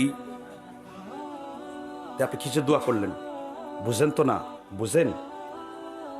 তারপরে এই রাসূলের সুন্নাতে যখন নয়, রাসূল ফজরের নামাজ কয় রাকাত পড়ছেন? 3 রাকাত পড়তে নিষেধ করছেন। তাহলে ওই উসুল দিয়ে যদি দোয়া জায়েজ করি, ফজরের নামাজ 1 রাকাত পড়তে সমস্যাটা কি? ওমা ইয়াসিল্লাহ ওয়া রাসূলা ওয়া ইয়াতাআদ্দা হুদুদা ওয়া ইউদখিলুহু নারান খালিদান, আল্লাহ এবং তার রাসূলের সীমানা যে লঙ্ঘন করেছে সে জাহান্নামী। সীমানা নির্ধারণ হয়েছে রাসূলের আমলের মাধ্যমে। রাসূল 2 রাকাত নামাজ পড়ে দেখিয়েছেন, এটাই আমার সীমানা। ওয়াল হাফিযুনা লিহুদুদিল্লাহ বাশশিরিল মুমিনিন, যারা আল্লাহ এবং তার রাসূলের দেওয়া সীমানাকে রক্ষা করেছে, নবী তাদেরকে তুমি জান্নাতুল ফিরদাউসের সুসংবাদ দাও। সূরা তাওবা 112 নম্বর আয়াত। রাসূল জুমার নামাজ কয় রাকাত পড়েছেন? 1 রাকাত পড়ার কথা হাদিসে কোথাও নিষেধ আছে? এখন যদি বলেন হুজুর আমি 1 রাকাত পড়ি, এখন যদি ফতোয়া চাই 1 রাকাত পড়া নিষেধ, আমার দেখায়া যান, আপনি কি দেখাইতে পারবেন? আমি আপনাকে রাসূলের আমল দেখাতে পারি, আমি আপনাকে রাসূল ফরজ নামাজের পর যা করেছেন দেখাতে পারি, আমি আপনাকে রাসূল যা যা পড়েছেন দেখিয়ে দিয়েছি, কিন্তু আমার নবী যা করেন নাই দেখাবো কেন? কারণ যা করে নাই তা হলো বিদআত। সুন্নতের প্রমাণ দিবে আল্লাহর নবী, আর বিদআতের প্রমাণ দিবে উলামায়ে কেরাম। আমি মুফতি হয়ে বললাম, আল্লাহর নবী জীবনে ফরজ নামাজের পরে একদিনও মোনাজাত করেন নাই। 2 হাত তুলে, কয় হাত তুলে? একটি দলিল যদি দেখান, আল্লাহর কসম 50 লক্ষ টাকা পুরস্কার থাকে। সহি সনদে, কি সনদে? হাদিস কি সনদে? হাদিস যদি সহি সনদ না কয়, দুর্বল যদি থাকে, দুর্বল হাদিস দিয়ে আমি আপনাকে আমার পায়ে চুমো খাওয়ানো দেখাবো। ইবনে আবু দাউদের হাদিস, আলী রাদিয়াল্লাহু তাআলা আনহু তার চাচা আব্বাসের পায়ে চুমা দিয়েছেন, আমার পায়ে চুমা দেন না কেন? জয়ীফ হাদিস মেনে। মুহাম্মদ রাসূলুল্লাহ নাম শুনলে বেলাল থেকে বর্ণিত, হাতের মধ্যে চুমো খেয়ে আঙ্গুল লাগানোর কথা আছে, চুমা দেন না কেন? নূরের কথা জয়ীফ হাদিস আছে, আউয়ালু মা খালাকাল্লাহু নূরি, প্রথম সৃষ্টি করেছে আল্লাহর নূর, তো নবীজিকে নূর বলেন না কেন? কথা বলেন না কেন? জয়ীফ হাদিস, দঈফ হাদিস, দুর্বল হাদিস দিয়ে অনেক কিছু প্রমাণ করা যাবে, দুর্বল হাদিস দিয়ে সেজদা প্রমাণ করা যাবে। এই জন্য ইবনুল মুবারক, নাম শুনছেন কি? ইবনুল মুবারক সম্পর্কে ইমাম বুখারী বলেন, কিয়ামত পর্যন্ত কোন মায়ের বেটা মায়ের গর্ভে জন্মগ্রহণ করেছে, ইবনুল মুবারক কোন ফতোয়া দেবে, তাকে রদ করার মতো কোন বাপের বেটা এই জমিনে আর কোনোদিন জন্মাবে না। তিনি কে? ইমাম ইবনুল মুবারক আমিরুল মুমিনিন ফিল হাদিস। বলা হয়ে থাকে আমার নবীর সমস্ত হাদিস একজন ব্যক্তি মুখস্থ করতে পেরেছিলেন, তিনি ইমামে আব্দুল্লাহ ইবনুল মুবারক। ইমাম বুখারীর মতন 2 লক্ষ ছাত্র তার ছিল। এটা আস্তে বাসায় যে সুবহানাল্লাহ কয়ে। এবার বলেন আরব জাহানের সব থেকে বড় আলেম কারা? তিনজন ব্যক্তি হলো বর্তমান শতাব্দীর 2000 সাল থেকে শ্রেষ্ঠ তিনজন আলেমের নাম বলেন। এক নাম্বার আব্দুল্লাহ বিন বাস রহমতুল্লাহ আলাই। আমার তার পুরা ফতোয়াটা আমার কাছে সংগ্রহ আছে, ফতোয়ায় বিন বাস। 2 নাম্বার হলো আস-সালেহ আল উসাইমিনি। 3 নাম্বার হলো আল্লামা নাসিরুদ্দিন আলবানি। এই তিনজন হলো আরব জাহানের সর্বশ্রেষ্ঠ কিবারুল উলামা, মানে আলেমদের মধ্যে সব থেকে বড় আলেমদের মধ্যে একজন। ঠিক না বে ঠিক? এবার দলিল চান ফরজ নামাজের পরে কোন কোন জায়গায় বিদাত লেখা আছে, এবার দলিল নেন। আমি হানাফি মাযহাবের দলিল দিয়ে শুরু করলাম। আর রাদ্দুল মুহতার ফতোয়ায় স্বামী 4th খণ্ড 121 নাম্বার পৃষ্ঠায় লেখা আছে ফরজ সালাতের পরে হাত তুলে মোনাজাত করা বেদাত। তিরমিজি শরীফের সরা আল্লামা আনোয়ার শাহ কাশ্মীরি 7 নাম্বার খণ্ডের 53 নাম্বার পৃষ্ঠায় লেখা আছে ফরজ সালাতের পরে হাত তুলে মোনাজাত করা বেদাত। হেদায়া সালিস 3 নাম্বার খণ্ডের 29 নাম্বার পৃষ্ঠায় লেখা আছে হাত তুলে মোনাজাত করা বেদাত। আল্লামা তাকি উসমানী ফিকহে মাকালাত তার 4th খণ্ডের 21 নাম্বার পৃষ্ঠায় লেখা আছে ফরজ সালাতের পর হাত তুলে মোনাজাত করা বেদাত। আল্লামা উসাইমিন রাহমাতুল্লাহ আলাইহি ফতোয়া ইবনে উসাইমিন আরকানুল ফতোয়ার 1 নাম্বার খণ্ডের 32 নাম্বার পৃষ্ঠায় আবার একই ফতোয়া 2 নাম্বার খণ্ডের 99 নাম্বার পৃষ্ঠায় লেখা আছে আল্লাহর নবী সাল্লাল্লাহু আলাইহি সাল্লাম ফরজ সালাতের পর জীবনে একদিনে মোনাজাত করেন নাই। আল্লামা শাইখুল ইসলাম ইমাম ইবনে তাইমিয়া মাজমুয়ে ফতোয়ার 18 নাম্বার খণ্ডে আরবিতে 37 খণ্ড এর 127 নাম্বার পৃষ্ঠায় তিনি লিখেছেন ফরজ সালাতের পরে হাত তুলে মোনাজাত করা বিদআত। আল্লামা ইমাম ইবনুল কাইয়্যিম আল জাওজি তার বিখ্যাত কিতাব জাদুল মাআদের মধ্যে কাইফা সালাতুন নবী তিনি রাসূলের সালাতের পদ্ধতি বয়ান করতে যে 29 পৃষ্ঠার মধ্যে লিখেছেন ফরজ সালাতের পরে হাত তুলে মোনাজাত করা রাসূলের সুন্নতের খেলাফ। আল্লামা বদরুদ্দিন আইনি বুখারী শরীফের সারা আমদাদুল করির মধ্যে লিখেছেন 8 নাম্বার খণ্ডের 45 পৃষ্ঠায় ফরজ সালাতের পর হাত তুলে মোনাজাত করা রাসূলের হুজ্জা দ্বারা প্রমাণিত নয়। আল্লামা নাজির আহমেদ দেহলভী আল্লামা সানাউল্লাহ অমৃতসারী তিনি প্রথমে স্বীকার করলেও শেষ দিকে বলেছেন ফরজ সালাতের পরে হাত তুলে মোনাজাত করা সুন্নতের খেলাফ। জমিয়তে আহলে হাদিসের প্রতিষ্ঠাতা আল্লামা আব্দুল্লাহ আল কাফি আল কুরাইশি তিনি বলেছেন ফরজ সালাতে দোয়া করার চাইতে না দোয়া করা উত্তম, কিন্তু যারা করেছেন তাদেরকে বেদাতি আমরা বলবো না। এইরকম বেয়াদবি আমার আহলে হাদিস আমাদেরকে শিখায় নাই। ইবনে ফজল তার ইস্তিহাতে ভুল করতে পারেন, আল মুজতাহিদু ইখতি ওয়া ইসিবি রাসূল বলেছেন গবেষক কখনো ভুল করবেন, গবেষক কখনো সঠিক করবেন, আমরা তাদের সম্মান করব, আমরা দোয়া করব হায় আল্লাহ তাআলা ইবনে ফজলের কবরটাকে তুমি জান্নাতুল ফেরদাউসে পরিণত করে দাও। কিন্তু তিনি ভুল করলে ভুলটা যদি আমরা কায়েম করি এটা আমার জন্য দলিল হবে না, কারণ তিনি যেটা বুঝেছেন সেটা আমল করেছেন, আমরা তাদেরকে বকা দেব না। কিন্তু বর্তমান শতাব্দীর লোকেরা এটা সুন্নতের খেলাফ মনে করে। জমিয়তে আহলে হাদিসের বড় আলেম আল্লামা ডক্টর ইলিয়াস আলী তিনি তার নামাজের পদ্ধতিতে লিখেছেন ফরজ সালাতের পরে মোনাজাত করা বেদাত। সালাতুর রাসূল বইয়ের 108 পৃষ্ঠা লিখেছেন ফরজ সালাতের পরে হাত তুলে মোনাজাত করা বেদাত। আইনে তুহফা সালাতে মুস্তাফা আইনুল বারি ওলিয়াবি ভারতের কলকাতা মেট্রো বুরুজের তিনি তার বইয়ের 1 নাম্বার খণ্ডের 25 নাম্বার পৃষ্ঠায় লিখেছেন ফরজ সালাতের পরে হাত তুলে মোনাজাত করা বেদাত। ফতোয়া আলমগীরি ফতোয়া হিন্দিয়ান হানাফি মাযহাবের কিতাব সেইখানে লেখা আছে ফরজ সালাতের পরে হাত তুলে মোনাজাত করা নিষিদ্ধ। উদউ রাব্বাকুম তাদাররুআ ওয়া খুফিয়া ইন্নাহু লা ইউহিব্বুল মু'তাদিন। তাফসীরে মারিফুল কোরআন সূরা আরাফের 53 নাম্বার আয়াতের ব্যাখ্যায় লেখা আছে ফরজ সালাতের পরে হাত তুলে মোনাজাত করা সুন্নাতের খেলাফ। আপনার কত দলিল দরকার, যদি দলিলের প্রয়োজন হয় আবার বাহাসে ডাক দিন।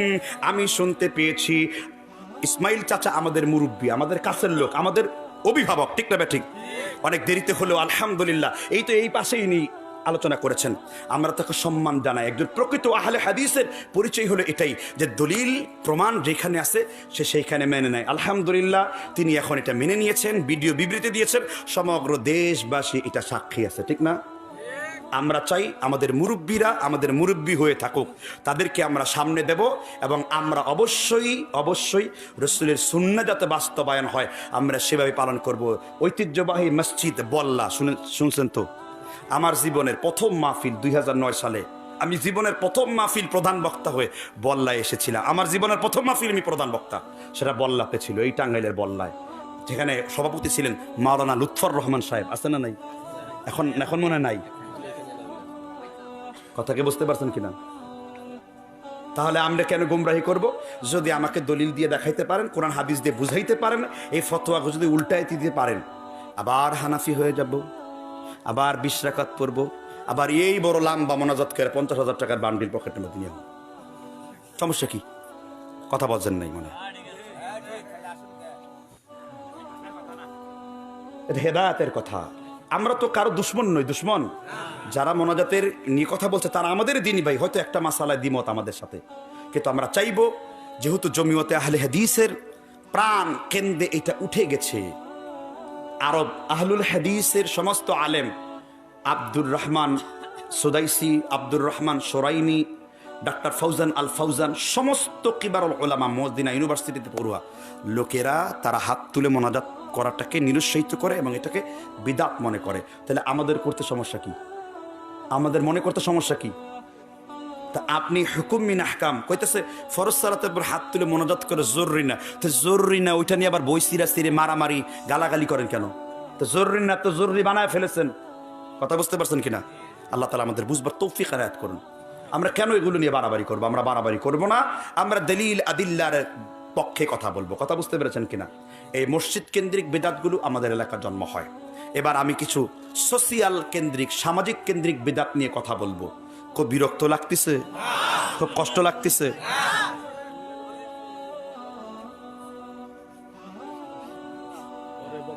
মহিলা যদি ওয়াজ শুরু করি, মহিলার বিরুদ্ধে বলবো না, পক্ষে বলবো। আমি দেখি বেশিরভাগ পুরুষই মহিলার মতন। মেয়ে লোকের যা নাই পুরুষেরও তা নাই। পুরুষের ওয়াজ তো শুরুই করলাম না, শেষ করুম কেমতে? কথা বুঝেন নাই?